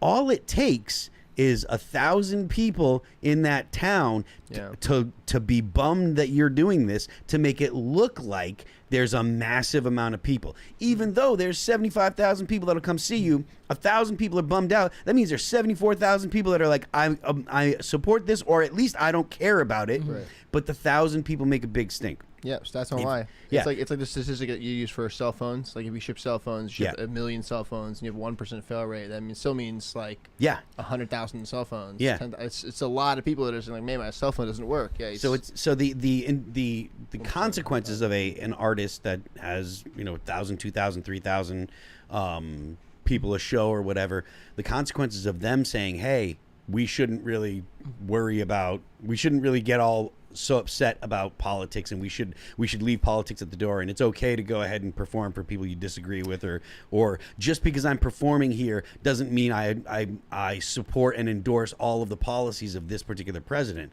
Part of national cohesion. Yes, exactly. So I think that more smaller artists should do that. Like Ben Folds 5, or Ben Folds. It feels like that could actually be a step forward towards bringing people back together and decentralizing away from the power that a lot of the major labels and the stars that have kind of pulled all that power into their orbit. Yep. If you give more artists that are smaller the opportunity to be part of that stage, it helps move things forward, and then they grow on a platform, and they've built an audience on that platform of people who are willing to look across the aisle and take the art for what it is and see it as a symbol of America rather than a symbol of one party or another, because there's always going to be shifts in administration anyways. Yes. Right? Absolutely. So I would assume, and again, I don't know 100%, but I'm assuming that if the head of the Kennedy Center was through Trump's administration, that he didn't leave just because Trump didn't think about it and didn't say anything and nothing ever came up and just allowed them to operate as it was. I do kind of find it weird that he appointed himself the head of the... It could just be for the time being, though. He could be like, I don't have a person for Interim? this right now. I'm going to appoint myself, and then let me sit with it for a minute. I mean, I don't think Donald Trump is also someone that's maybe like clued into like the performing arts, especially. And the performing arts is like piano performances. See, that's what it's like when I think of like virtuosos. Pam Bondi, like maybe she slays, man. What if she she's rips really on into the guitar? keys? She could be super good on the guitar. She could shred with an axe. Dude. When Who I knows? see Who a knows? bunch You of never know. politicians there, I'm thinking of symphony. Right. And, That's what it is. And the theater. The I'm not pops, thinking of yeah. the stuff that actually resonates with symphonics, and then it's also like dance performances. It's also like, but it can also just be a concert. You know what I mean? Like it can be anything. But primarily that's what this refers to. So, I mean, maybe I don't know. He's also a billionaire from New York. I'm sure he's met people. I'm sure he knows the scene. This was Issa Rae's comment about this. She says, "It says thank you all so much for selling out the Kennedy Center for an evening with Issa Rae. Unfortunately, due to what I believe to be an infringement on the values of an institution that has faithfully celebrated artists of all backgrounds through all mediums, I've decided to cancel my appearance at this event." So I guess because the prevailing Diversity. narrative is still that Donald Trump is a racist, Yep. that he that's why they would cancel that performance. That's like it's just like it's so like even my friends in music have been reacting to how tiring it is. That it's like, yo, everyone's aware of this issue. Like, does it have to be your art's just? It's like I saw a friend of mine say like, I don't care that your thing is for Palestine. Like you're just using it as a shield because your art is bad. Like that's not just because it's about Palestine, it's for protests. It doesn't give you an excuse to have bad product. It's not like it doesn't forgive it. It doesn't excuse it. It's just everyone's tired of it. It's like it feels like 10 years we've been doing this. Yeah. I don't know. Even It's people on been the other longer side are than like, that now. yeah, Everyone's it definitely is. It feels like the only way Ugh. out of it is for the next generation to just have been inundated with it so much growing up that they just see it as passé now. They were going to rebel against it. So I've been saying for a long time. I've always never really kind of been as scared about it because I've realized that if I was rebelling against whatever this is, and they're rebelling against whatever this is, then this is the hegemony. Now the hegemony, like the structure or the arc, what do you call it? The what's the word I'm looking for? The hierarchy itself. The hierarchy itself is LGBTQIA+ and counting. Mm-hmm. That is what it is. So like they're gonna be like, this is lame. This sucks. And they're gonna throw this off like just like they did to achieve what it is now. Yeah. It's the same thing. It's been a tale as old as time. It's what kids will always do. They'll always rebel directly against their mother and father. God, I hope so. Thanks, millennials. Me too. Yeah. Thanks, millennials. All right, let's do Man. Super Chats, guys, and then we're going to hang out. It is Super Friday. Chats. It is Friday, so we are going to hang out today, guys. All right, let's go back up to the top. It's been a long week. It's Friday. It is Friday. Damn. It has been a long week. TGIF. Been doing a lot of stuff this week. Greg Duvier says, this is why Anti-Fragile is an independent record. Yeah. True. See, that's what we need. We need Phil to perform at the Kennedy Center. Yeah, that'd be That's dope. what we need. Yeah, maybe. Shane H. Wilder says Saint Valentine died today in 269. He was 69, nice. Oh, nice, bro. 269, nice. He was beheaded really He was beheaded for marrying Christian couples in secret. His skull is in the Basilica of Santa Maria in Rome. That's right. Yeah, he practiced the sacrament of marriage or whatever. I think I remember this when I was young. Who Thanks, did the beheading? Shane. I didn't think the Romans were into beheadings. I thought they did other creative stuff. Yeah, I mean, it's, time, money. Yeah. It's effective. It is pretty quick and easy. It's effective, yeah. No fuss, no muss. Chop the head off. Tacty Platty says, Phil, did you see those tards at the city council in Maryland? Is it Maryland or Massachusetts? I think he's probably MA. talking about Massachusetts. MA. Says about wanting a LGBT safe sanctuary space. city in Worcester. Yeah. Oh, I did, and it hurts my heart because, like, I've played more shows in Worcester, Mass than probably any other city. Maybe we did more in Springfield, but I'm not sure. But like that's where the New England Metal and Hardcore Fest was, and Wow. that the Palladium we've played. Never mind the headlining shows that we've done there, the Metal Fest shows. It was I think it was like the second show we ever played was at the or not the second, like the third or fourth show we ever played was at the Palladium. I mean, like there's a lot of history that I've got at that place, and to hear that, the city has become such a left-leaning basket case is just it crushes my heart. I still like my place in New Hampshire. It's still only like an hour and change away from there. It's really close, and it's a drag to hear. Senior Sticks says therapy works if you are willing to do the work. I mean, yeah, like the thing is you have to have an end goal in mind, and you have to have a defined idea of what you want to accomplish from it. Otherwise, you're just going to be going back and forth in a cycle of speak about something, get some pushes to what they think it might be the best course forward, and then you keep going back. You have to have a goal in mind about what you want to accomplish. Without a clearly defined goal, it's kind of just spinning your wheels. Yeah, and it works differently for different people. Like they also say that men's therapy is when you're actually trying to do something like build a log cabin together, and then when you're doing it, you start talking about your problems, You and the what's bros. going on. Right, when you're working on it, as opposed to just talking about your problems. Men feel alien doing that because they're like, well, what do I do with my hands? Essentially, that's it. They get stuck in that situation where they feel uncomfortable sharing because they're not used to sharing outside the context of I'm working with the bros in the back of this cold truck, and these speakers got to get out now. Yeah, it's a different reality. When you're like, men want solutions and they want to do things to fix the problem. Solution so focus. If all you're doing is talking about things. Even if you're talking about things while you're doing an activity, it kind of fills that gap of I'm doing something to solve the problem. I'm talking about the problem, so that means my brain is focused on the problem, but I'm finishing another goal. That's an activity. I'm doing this, so it kind of makes that connection for men. So it helps to alleviate the stress and anxiety that comes along with it. If all you do is talk about something, it makes you feel like, or it makes men feel like all they're doing is ruminating on it. It's bad to sit there and just ruminate on problems for men if you don't have some kind of something as a solution. Egon in the chat says a good therapist will give you things to work on while you're away from them. Yeah, when I was doing cognitive behavioral therapy, there was like a workbook attached with it with stuff that I had to accomplish between sessions that was all connected to sobriety and path forward. So you're absolutely right about that. And I forgot, sorry, Tacty. Tacty wanted me. I didn't get to read the end of it, of what Tacty said.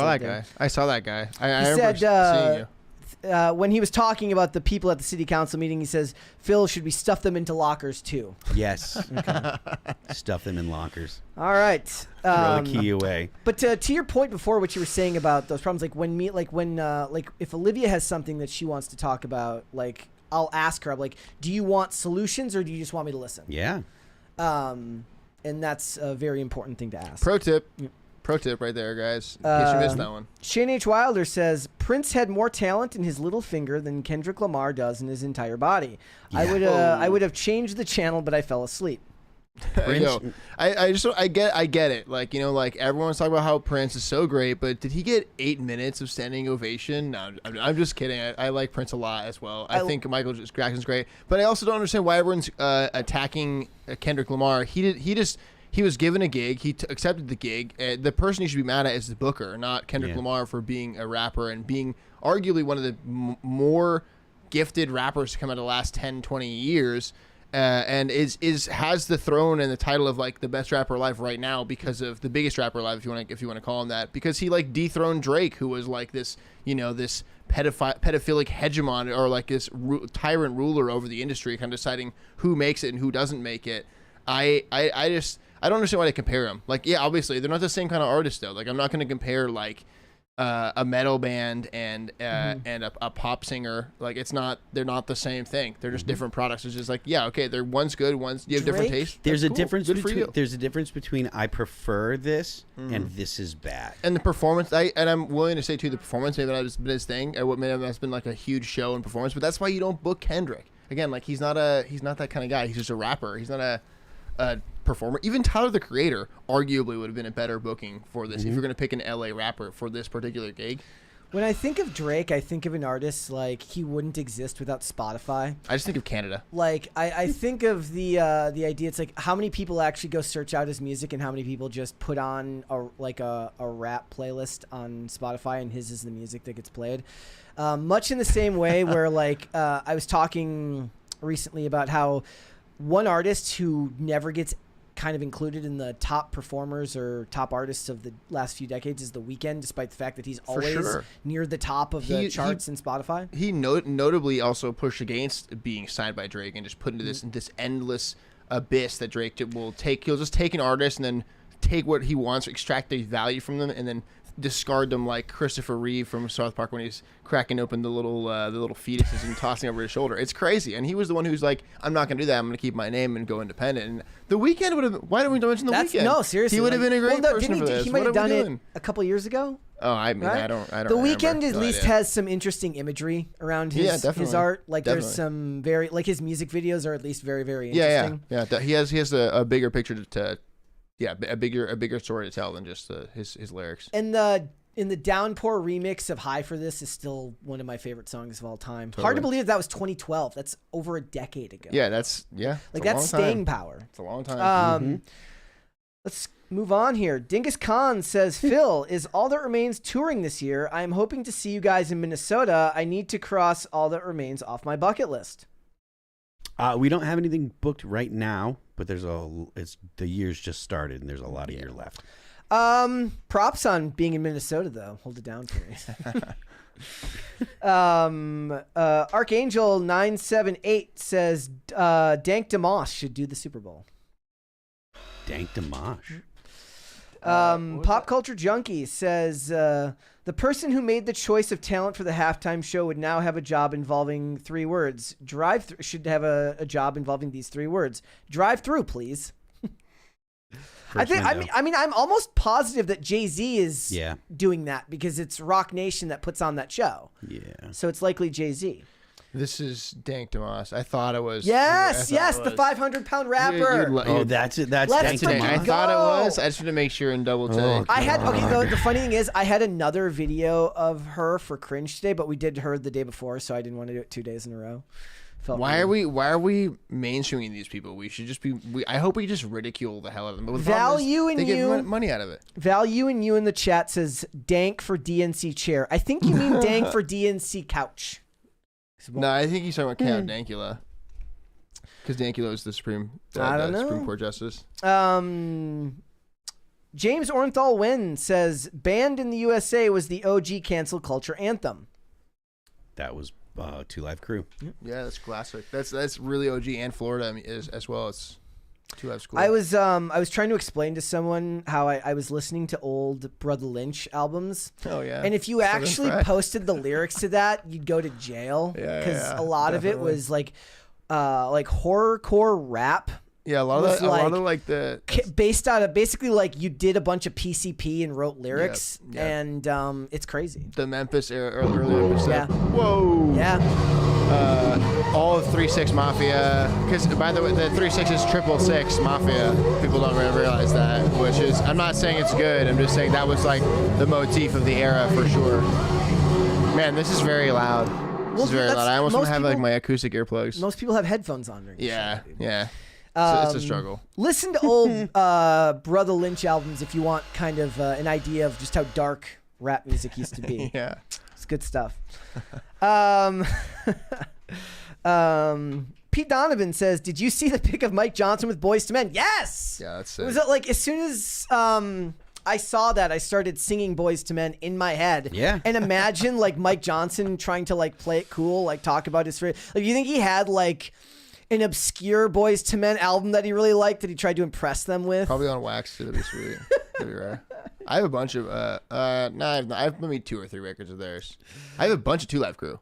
Because 2 Live Crew goes off, everyone listens. Maybe they need to get them and Mariah Carey to come back and do that song "One Sweet Day" at the Kennedy Center. Oh yeah, that's what they can do. Actually, I bought two Live Crews in Florida when we were on the trip in Miami over there.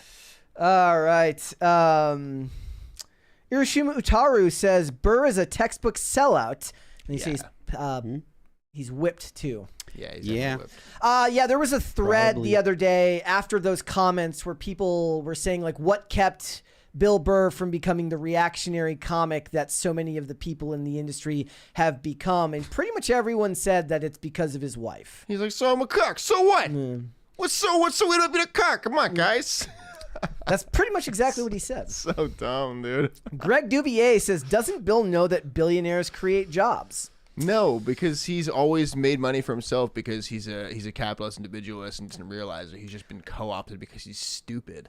Well, it's also funny too because if we're talking about shows, so I don't know how the comedy circuit works. So like if he's going to shows, like he's performing at venues and those venues are run by people. So he's not employing people himself, but a musician would understand. He might employ joke writers. He might employ people that are doing his production. I know a lot of them like they produce their own specials. Right. But like a musician understands this, right? Like definitely. Taylor Swift understands that she is in the business of job creation when she's on tour. So that's what you got to do. Shane H. Wilder says, "Let Phil cook." F. Bill Burr. Yeah, Phil went off there. That was great. It's frustrating because these ideas aren't just. Like, they're not just bad ideas. They're ideas that if taken hold in a society, they destroy the society. Yeah, true. Like you've seen multiple societies in the 21st century went down this path of, the wealthy people are the bad guy, and they turn into communist hellholes. Always. And they end up. You look at South America. It's full of basket case countries because leftists blamed the people that had money for their problems. So that's a terrible. Why the leftists had these opinions and these ideas is a totally different subject. But like jealousy. The idea that I don't think it's you jealousy. should have that you can have this kind of stuff in your society and have a functioning society, you cannot. I don't mean solely jealousy. I think a lot of it is a lot of us wanting to exercise power on people as well. Yeah. One of the issues is that when people take issue, so for all of it, a lot of it is like, look, this other person is responsible for my problems, and I want to hold on to that person as the one who's the reason I can't succeed. Now, the reason why I view that differently with billionaires as opposed to the government is that you're forced into taxes. You're forced into, you don't have a say in a way in which the country is run because a lot of the times, even when you vote, you don't get what you want out of it. You can leave. But sometimes. But when it comes to billionaires, if we're talking about not even just the Jeff Bezoses, but the Mark Zuckerbergs and all of these people, it doesn't affect me that they have that money, but a politician selling us out to give our money to foreign countries does affect me. Like I don't have to invest in Facebook. I don't have to use Facebook. I don't have a choice about money going to the federal government. Yeah, true. No Control says Serge on PCC. Let's effing go, boys, boys, Yeah, boys, boys, true. boys, boys, Boys. I missed one up here, I believe. Yes, I did. Pete Donovan says Phil is all that remains without the band, and without Phil, the band is all that remains. Clever. That's pretty good. I didn't think of that. In the chat, who was it just said? It's envy, nothing more. I think it's not just envy. I think a lot of it is they want to put off the responsibility for fixing their life onto someone else because it's a very, very tempting thing to do. But the thing is like there's no power in that. No. Like there is more power in owning your situation whole hog, even if it's not a pleasant one at the time. Right. And you will find that you feel more empowered if you take responsibility for your own actions and the situation that you find yourself in. I started thinking a lot about this like just recently when me like getting rid of social media that I don't want to use anymore. Yeah. If you look at the communist capitalist divide as instant gratification versus delayed gratification, a lot of the ideas of communism are instant gratification. Yep. I just want to I'm going to get this right now because I want to tickle the itch of saying like, oh, I'm mad because I don't have any money and the person who has to pay for it is you. And so what I'm going to do is I'm going to put you in the guillotine. I'm going to, you know, all this stuff is born of the idea that like, I'm hungry. Well, then why do you have food? I want food. It's a closed-sum game. It's very small-minded thinking. It doesn't think of the idea that you can make more stuff. Instead of saying there's only this many pieces of corn left, I gotta, you know, game end this guy. I gotta end this guy's game so I can take all of his stuff because there's only this many corn left. Instead of thinking, how about I take some of the corn and grow more corn so there's more corn for all of us? It's just that's what it always happens to be, that instant gratification, that idea that you can just kick all the farmers out because we don't like the way they look, or we can say whatever. It's the same idea all the time. Instant gratification versus delayed gratification. I don't have any money to buy a Valentine's Day gift, so I'll just rob someone to give them a Valentine's. Dude, $13. I could. 13. You don't want $13? Like I'm more impressed. You don't? Like, I would like the idea that like he's like, but he wasn't a bad guy. When he robbed him, he didn't take all his money. He just rifled through the wallet and took a 10 and 3 ones and then gave it back to him. Sharkbait Fits for a $20 one says not Canadian, but HIMYM. How I Met Your Mother. Oh, How I Met Your Mother was my favorite show, and Barney dunked on Canada so much I started hating Canada too. But then I learned about Canada and discovered they deserved it. Socialism made truckers, etc. God bless. Well, don't USA. forget South Park. South Park took a couple you, turns there. I wasn't sure which way they were going to go at the end of that one. Nice. And I'm don't glad forget you chose the that right side of history. South Park told you a lifetime ago, blame Canada. Yeah, that was a joke before South Park even became a thing. Blame Canada. You guys have been the root cause of a lot of stuff. You guys are why we have those pesky Geneva Look, just because you gave us Wayne Gretzky, does not mean you can enact all of these horrible policies on us. Remember, it's not a war crime the first time.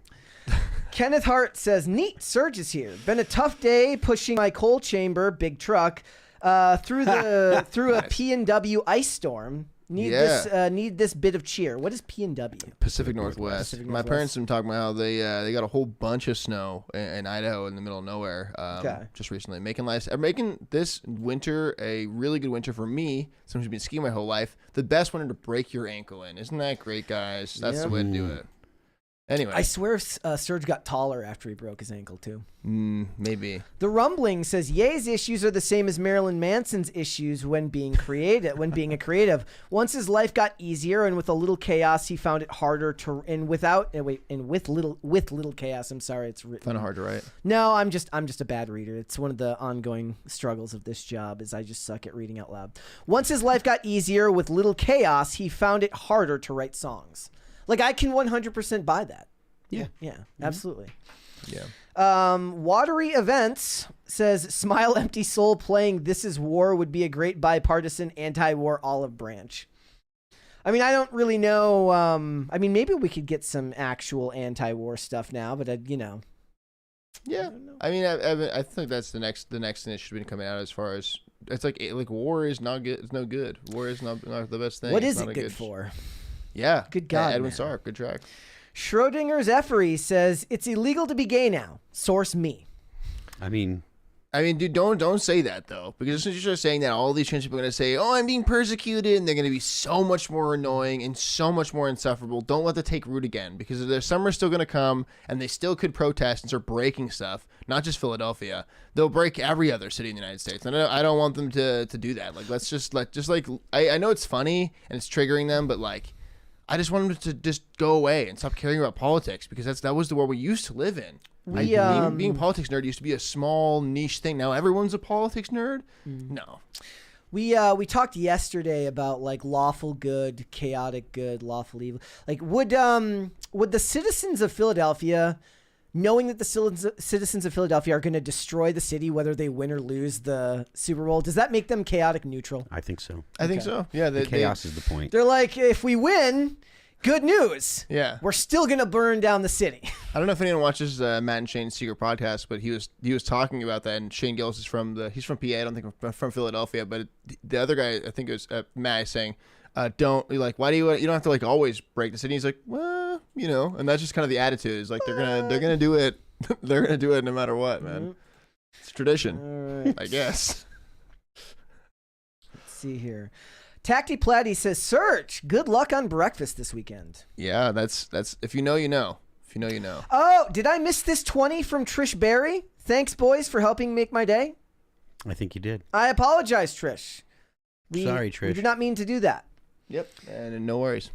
I'm going to assume it's because somebody was making a really awesome point when it came in, and that it wasn't just me being absent-minded. Serge. Omega Red Fan says, intensive outpatient therapy works. I'm just saying. Boys. Boys. What a funny day to be saying boys on. This is really funny. I like that. No Control says Boys to Men would have been a great halftime show. Yeah, dude. Yeah. Whoa. What if, dude? That would have been an incredible halftime show. Look, man. Yeah. Wow, that would have been crazy. I like me some Boys to Men. Wow. Shane H. Wilder says, a random song recommendation. Dwight Yoakam did a bluegrass cover of Purple Rain in tribute to Prince. It is beautifully arranged and performed. I like bluegrass. Killer. Okay. I love bluegrass. Sharkbait Fit says, bananas in his pancakes. What a, yes, flag. Bill Burr. Bill Burr had his moments in the 2010s. Yes, there was definitely some good bits there. I mean, he's still culturally relevant to the left because he's on the new Disney Star Wars things. And he has a bunch of different characters and all that stuff. So not that I want to necessarily put it out there as like a general idea, but they're looking for their own version of Joe Rogan. Maybe Bill Burr is the best he got. I mean, they've butted heads before, and they're from the same area. They're trying really hard to like make this fit because he has a black wife. Like you can't get like our own version of Joe Rogan because again, you've had Joe Rogan and you ran him off. The thing that people like about Joe Rogan is the thing that makes sure that the left will not accept him. Yeah. So the thing that would make another version, a leftist version of Joe Rogan, is also the thing that's going to make him exclusively appeal to only leftists. And the thing that makes Joe Rogan so big and popular is that he appeals to people that are not exclusively leftist. It's people that are just on the right. Yeah, well, I mean, the thing is, it's dumb to think that you can have an exclusive club or an exclusionary opinion, right? And then also attract people to your opinion. You can't do that. It's so stupid to think, oh, we're going to get our own Joe Rogan. You can't because you would kick him out. He's a white man. Yep. Yeah, it's very hard to get your own person to bring more people in when there's such a requirement of like rigid ideological conformity. Let's see here. Value in You says there's different kinds of wealthy. Corrupt elitist politician wealth that creates nothing of value and other wealth that creates jobs, goods and economic strength. Yes, you are correct. Yep. Like I've always viewed Amazon that way, and I know it's kind of a lame example, but when you come out to this area and you go out to these areas in the mountains that are very remote or fairly remote and hard to get to, and you realize that you can be just about anywhere and order something from Amazon and get it in 2 days. Yep. And the infrastructure that was built out there is now like enormous and bigger than the post office. You see the power of private industry. Or like the thing that we were looking at the other day, to get around the congestion regulations in New York City, they have to fast track the pedal vehicle. Yep, for Amazon. Like, I mean, that's the thing is people have to realize that these companies and like these billionaires and people that you don't like, you can put up as many roadblocks as you think will work, unless you'll always. It's the same thing that keeps happening with designer drugs in this world. We keep saying, oh, we're going to close this loophole. They're going to just find another loophole to exploit. It's going to continue to happen ad infinitum. So the idea of just continuing to do that is like we should focus on other stuff, not worry about closing all the smallest loopholes to make things arguably worse in a lot of ways. Nerdy Film Girl in the chat says, statements coming from a rich person are different though. Like maybe because he is also wealthy and has more than he needs, but doesn't have that amount, he feels that he could be they could be doing more. I mean, but that's an endless loop then, right? So I was making the joke to my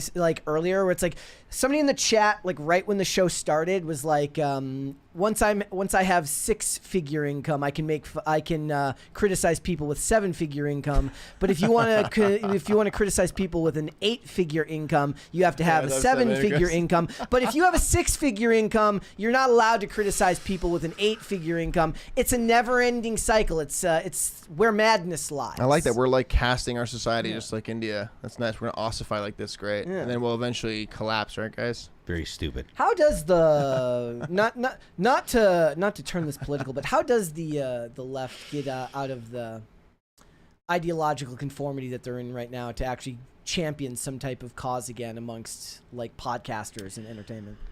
I don't know that. I mean, I don't know that it does without.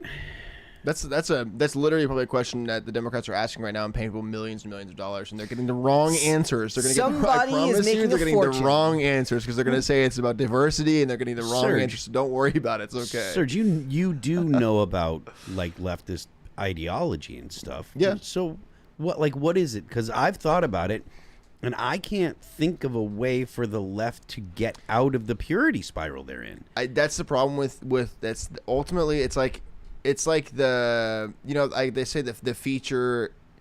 They say, oh, it's not a bug, it's a feature. Yeah. It's like, well, it's not a bug, it's a feature. Can be also still a bug eventually in the future because it can make something work. There's an idea that something can like they have like this robot that was like an art piece that it would always be like losing oil, and the robot would keep like sucking the oil back up into itself, so it keep like essentially always depleting, losing oil. You can make, it's like, well, look at the economy today. You can make modern monetary policy work in the short term over a period of like 5 to 10 years. But if you continue to keep it on the books and allow for the just essentially all the third party externalities to keep just growing and growing and growing, eventually the whole thing is going to collapse. And all these banks know that, and that's why they keep doing it, because they think they're quote unquote too big to fail. It's the same idea with this. Essentially, it's like they're in too big of a hole. It's too much is working against them. It doesn't make sense to the average person. That was what the communists used to have. They used to have it make sense to the average person. People that were going into the Great Leap Forward and all that stuff, and the big revolution in China, they thought communism was this panacea that was going to solve everything and help everything. They didn't know that they were going to have famine and something like that. They thought it was great, but now we know that it's not. And now we know this is not going to get a good idea, and we know it's not going to help out. And I think I don't know if there's a way out. I don't know if there's a way out.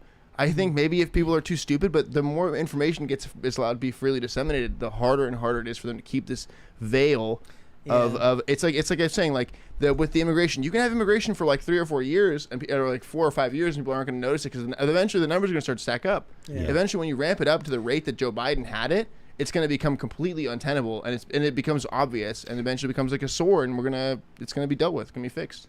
Club Shay Shay is a good example of somebody who's very, very relevant right now, and those podcasts do huge numbers. Right. But he's also a platform like Cat Williams and stuff like that. So that's to like depending on the he's not he's not really of the Cat Williams spoke some crazy stuff in there that would definitely, if you were rigidly following politically on the left, that they wouldn't even want him on talking about. And the second it became that cultural voice, there would be pressure for him to stop having those guests on. And that's why I think like even anyone the problem that they're having too is like someone that's why I look at Hassan is so fake. Hassan is so fake. Anyone that makes their living doing an enterprise like this, like podcasting, like something you start yourself that you do. Like Brett does a lot of this work himself. Like doing this stuff takes someone that's individual, that feels like they have to put work forward, that wants to make money off of their merit, off of what their product is for the world. And like leftists don't think that.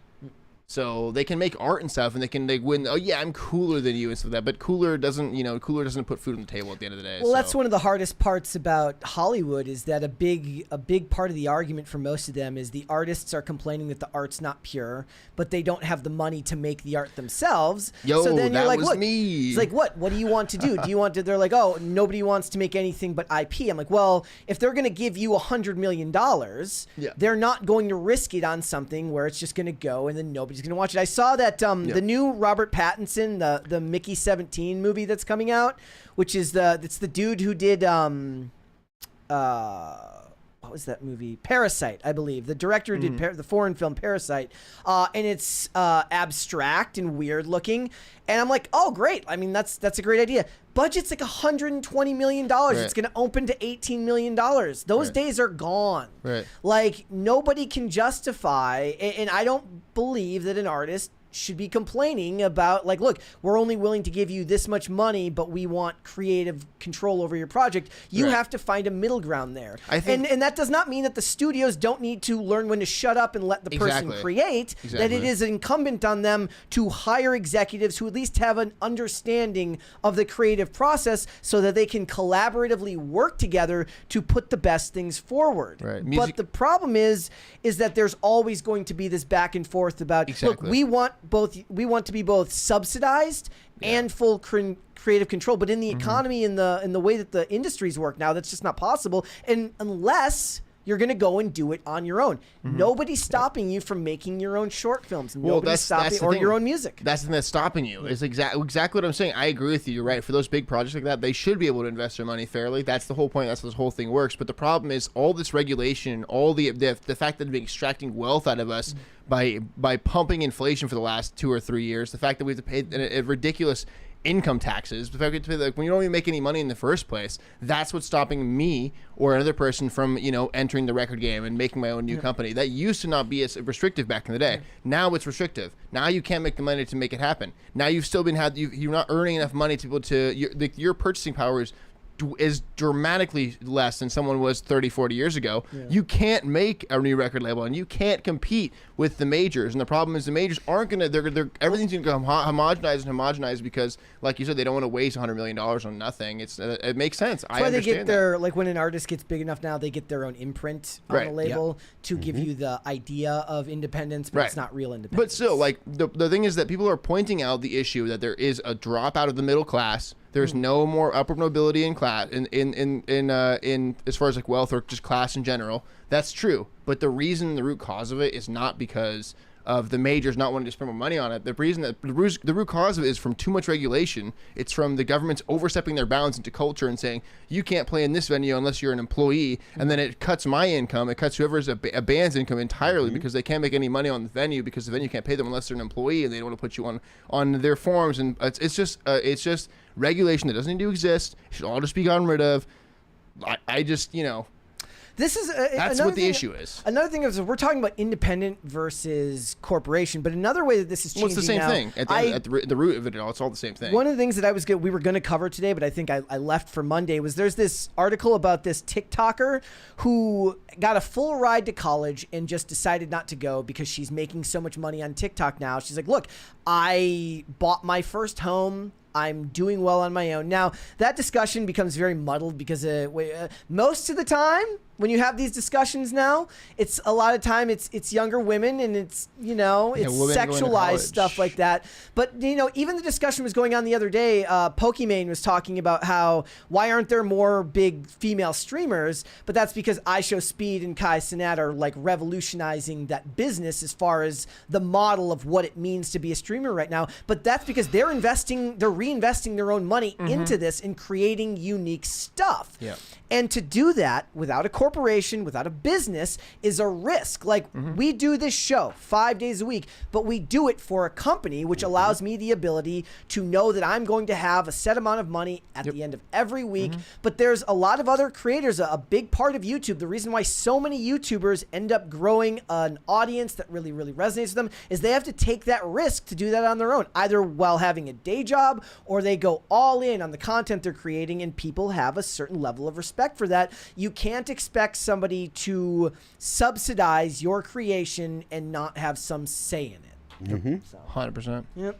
All right, let us keep moving here, guys. We've got more. I want a third crisis party. That's what my Valentine's Day request is from you guys. Let's go.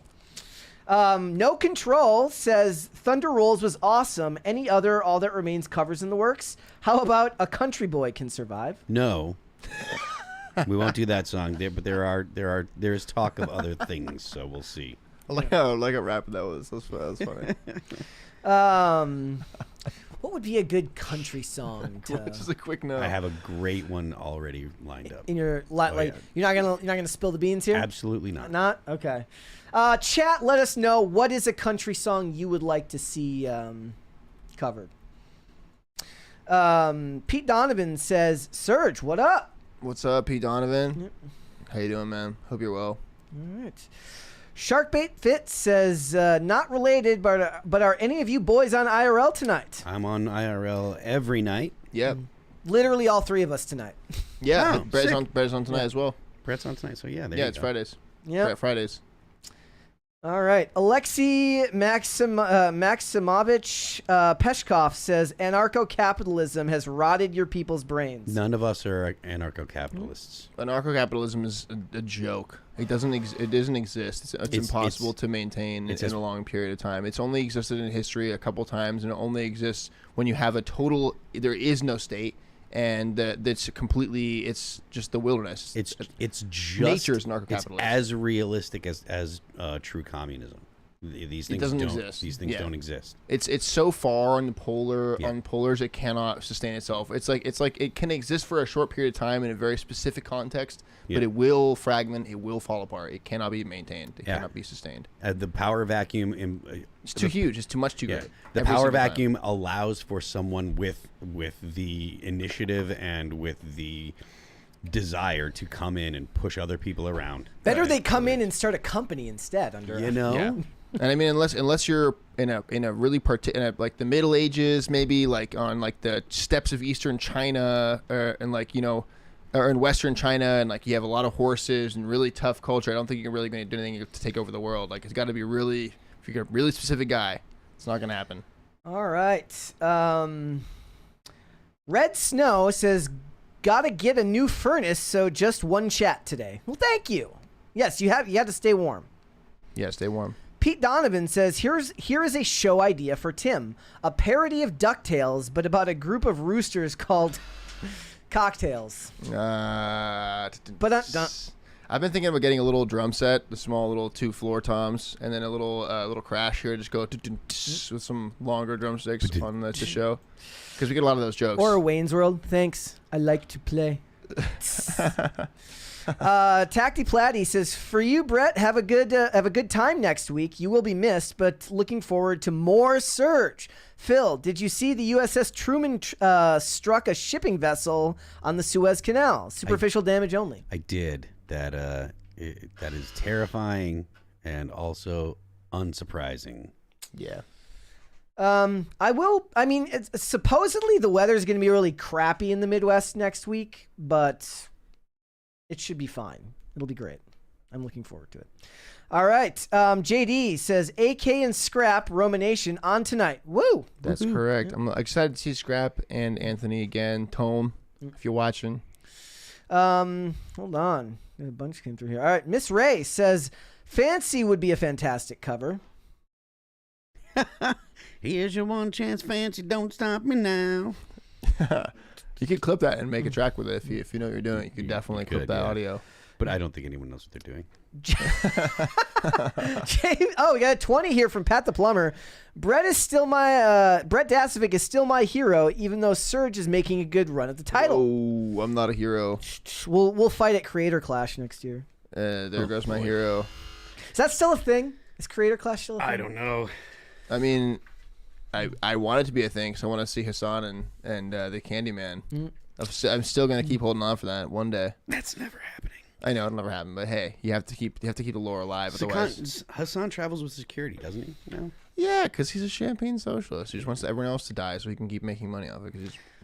James Orenthal Wynn says, give us a Phil Labonte cover of Poncho and Lefty. No. At least he hits you with an honest answer there, guys. In the chat, Egon says Serge has been fired today. There you go. Nice. All right. Shane H. Wilder says there is an issue of an artist not wanting to earn their stripes. Francis Ford Coppola, Martin Scorsese, and Joe Dante, among many others, all started making B movies for Roger Corman.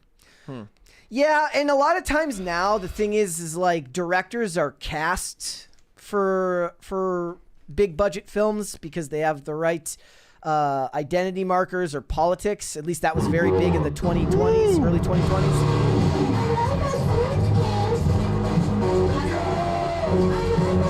It's got to be hard without the headphones on. You can do this. We won't think less of you.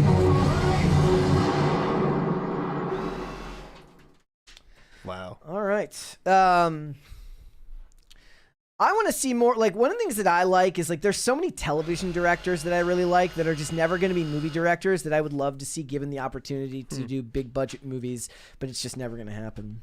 Yeah, the whole like idea of like TV movie and like streaming service show stuff has all changed. Like, just I feel like it's changed the art form fundamentally. A lot like music had changed when it's gone through different through different medium changes. TV is also, it's like the medium changes the art form. The purpose of producing television episodes is like you're kind of you shepherd it forward to the you have to get it to the next episode. It's not so much about finishing the story as to making sure that it fits in with the story that came before it and the story that's coming after it visually and as far as the storytelling goes. It's like returning back to a homeostasis and continuity. It's really interesting. All right. Pete Donovan says, Phil, can I get a nice strong let's go? Not for $2, you can't. Costs more than that here. These ain't cheap. No Control says, how about All That Remains cover of Marty Robbins? I don't even know who Marty Robbins is. I'd have to Google him. Marty Robbins, I can't ring a bell. That does not ring a bell. Pop Culture Junkie says, why don't we celebrate the design of our currency and call it Dead President's Day? Thanks, I'll see myself out. Yeah. Wasn't it President's Day the other day? Last President's Day? Monday. Monday, okay, right? That's right. That's Monday right. Yeah, I believe it was. President's Day. Yeah. Watery Events in the chat says cover of Merle Haggard, Big City. Ooh, that'd be cool. Merle Haggard. Who sang Ronnie Millsap, Stranger in My House? That would be a good one. I'd have to listen to that. I don't remember it. Joseph Baham in the chat says, Serge is always great. Notice he doesn't detract from himself on Timcast. And the slim occasion when he does have to jump in, he's got firsthand knowledge of or says something that absolutely is needed to be said. That's what I'm saying. Like, if there's something I have to add that's not what someone else has already said, not me, bro. I just jump in. Yeah, I mean, that's how you have to be on IRL. If anyone's watching that's going to be a future guest on the show, please just talk, please. I've decided that that's my part of my job now, to inform people that we're not interviewing them. Yeah, I noticed you're doing that. Yeah, I appreciate that a lot. Yeah, you got to just like the rule is kind of, it sounds dumb, but you got to be selfish. You have to just say your bit, otherwise. Well, do you have something to say? Yeah. If you have something to say, you have something to say. If you don't, that's the whole point. Because I understand that. That's why I'm not like trying to chomp at the bit to speak my piece when I usually have the same thing to say with somebody, unless I disagree with them. You know, I would have liked to see Myron Gaines on the show. Who knows if he'll be on the show this evening? But I would like to talk with that guy. You know. I don't know. Is he on the show tonight? I don't know if he's going to be on the show. There's two guests. Yeah, there's two guests. And the three of us. Me and Brett and Tim. So okay, I'm not sure. I know it's changed around a lot last week. But Tim just leaves and Myron hosts. Yeah, that'd be funny. Myron cast. No Control says, what? Don't know Big Iron or El Paso? No, I have no idea what you're talking about. Okay. Yeah, no. The Rumbling says, a leftist I know just said they need to make Bill Burr their Joe Rogan.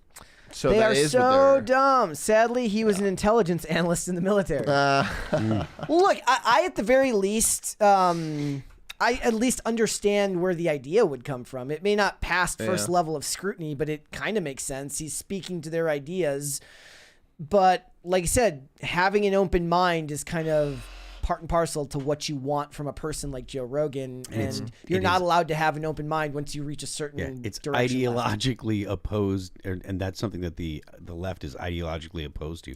They like, if you say the wrong thing, you're not, whoa, man, that's kind of edgy. They literally say you're a Nazi. It's either they might say yikes, but they'll call you a Nazi next. That's the next comment. They'll be like, yikes, you're a Nazi. That's Nazi stuff. I saw that today on my own personal Facebook. I mean, there's a segment of people on the right that will do that as well in different ways. I randomly at moments will think about, this is so weird. I wouldn't say it's my Roman Empire, but it just pops into my brain sometimes where like Kyle Rittenhouse says, I'm not voting for Trump. And then like everybody canceled him for like 24 hours and made the kid's life hell. And I'm just like, really? Yeah, really? It goes to show you that the people that were calling out cancellation for like 4 years are suddenly so ready to wield exactly the same cudgel on one of their own when they get out of line. It's a very, very dangerous thing. You should always be aware of the pressure to do something around you and question whether or not that thing is worth doing, not what the pressure is telling you to do. All right. High Voltage 75 says, Serge, do you have a favorite past U.S. president?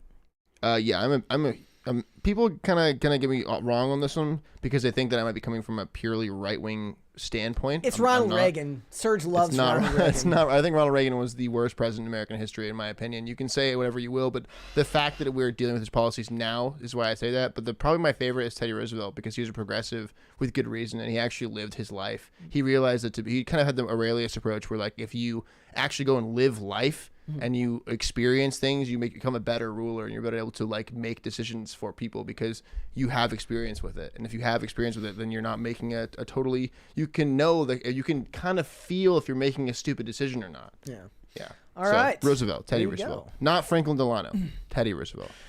The Manic Mustache says, "How about a cover of Harper Valley PTA?" Jesus Christ. You guys are you're doing too much to Phil right now. Shark Bait Fit says, cover Kate McKinnon by Coulter Wall. Cover Marty Robbins, Master's Call as well. I don't know who this is. I don't know these songs. Evan Perry says, Phil, Anti-Fragile is great to drive to. I think I shaved a few minutes off my commute jamming to it. Thank you. Well, the left lane is for crime. Left lane is for crime. Shane H. Weiler says, cover Buenos Noches from A Lonely Room. Don't know it. I think they're now just trying to give you like whatever you might be least likely to cover. That's you. That's what happens when you do this game, when you ask. Yeah, when you start ask making requests. All right, guys. Before we go, would you hit the like button on this video, please, and subscribe to this channel, guys, if you have not subscribed here yet already. Please and thank you. Serge, my friend, thank you. Yep. Thanks, guys. I appreciate it. No social media right now. No, I don't know. I guess you could, like, if you figure out my email, you can email me. There you go. Phil. I am Phil That Remains on Twix. I'm Phil That Remains official on Instagram. The band is All That Remains. New record dropped on January 31st. It is called Anti-Fragile. You can check it out on YouTube, Apple Music, Spotify, Pandora, Amazon Music, and Deezer. And don't forget, the left lane is for crime. There's one more here for Phil. This is from James Moyer. Says, this is for Phil. I just turned 33 and finding band members around the same age or commitment seems impossible. Besides going to the local venue, what else can I do? Around the problem is you're looking for people that are local. And that's tough because there are fewer and fewer people learning musical instruments nowadays, I think. So I would suggest looking on like Instagram and stuff like that, looking for people that you could collab with or that you could work with remotely. You should be able to use some kind of DAW and send your stuff over the internet. Definitely. Our last record, the Anti-Fragile was done. A lot of it was done over the internet. A lot of ideas were shared over the internet, and you'd send the whole PTX. Well, we use Pro Tools, so the whole PTX file would go. Let whoever's listening to it, doing their parts, do their parts. Come up with ideas and stuff like that over the internet. But it's really hard to find people locally. So I always like All That Remains is no one in All That Remains lives in the same state anymore. Like we got a dude from New York, a dude from Massachusetts, a dude that lives in New Hampshire, a dude that lives in California, and a dude that lives in Tennessee. So, all right. Shane H. Wilder says, Buenas noches from a lonely room is dark AF. All right. And Pete Donovan says, happy St. Valentine's Day and long live boys, PCC. Yes, thank you guys so much. I want to thank all of you again for joining us this week. Remember, Mary will be back next week starting on Tuesday. There will be no show on Monday because I will be out of town Monday through Wednesday of next week. I will be back next Thursday. Serge is going to fill in pushing the buttons for me on Tuesday and Wednesday. So again, guys, thank you all so much for joining us this week. If you would like to follow me, I am on Instagram and on Twix at Brett Dasovic on both of those platforms. We are here usually 5 days a week, Monday through Friday, 3 p.m. Eastern Standard Time, which is noon Pacific. If you want to listen to us on audio versions, we are on Amazon Music, Apple Podcasts, Pandora, and Spotify. And if you want to follow the show on social media, we are on Twix at @popculture_show, Facebook at Pop Culture Crisis, Instagram at Pop Culture Crisis Pod. Guys, we will see you back here next week. Later, one more from Greg Duvier. Wait, the one person Serge that works at Timcast deactivated his account? Lame. Okay. That's it, guys. We'll see you next week. Bye, everyone. bye.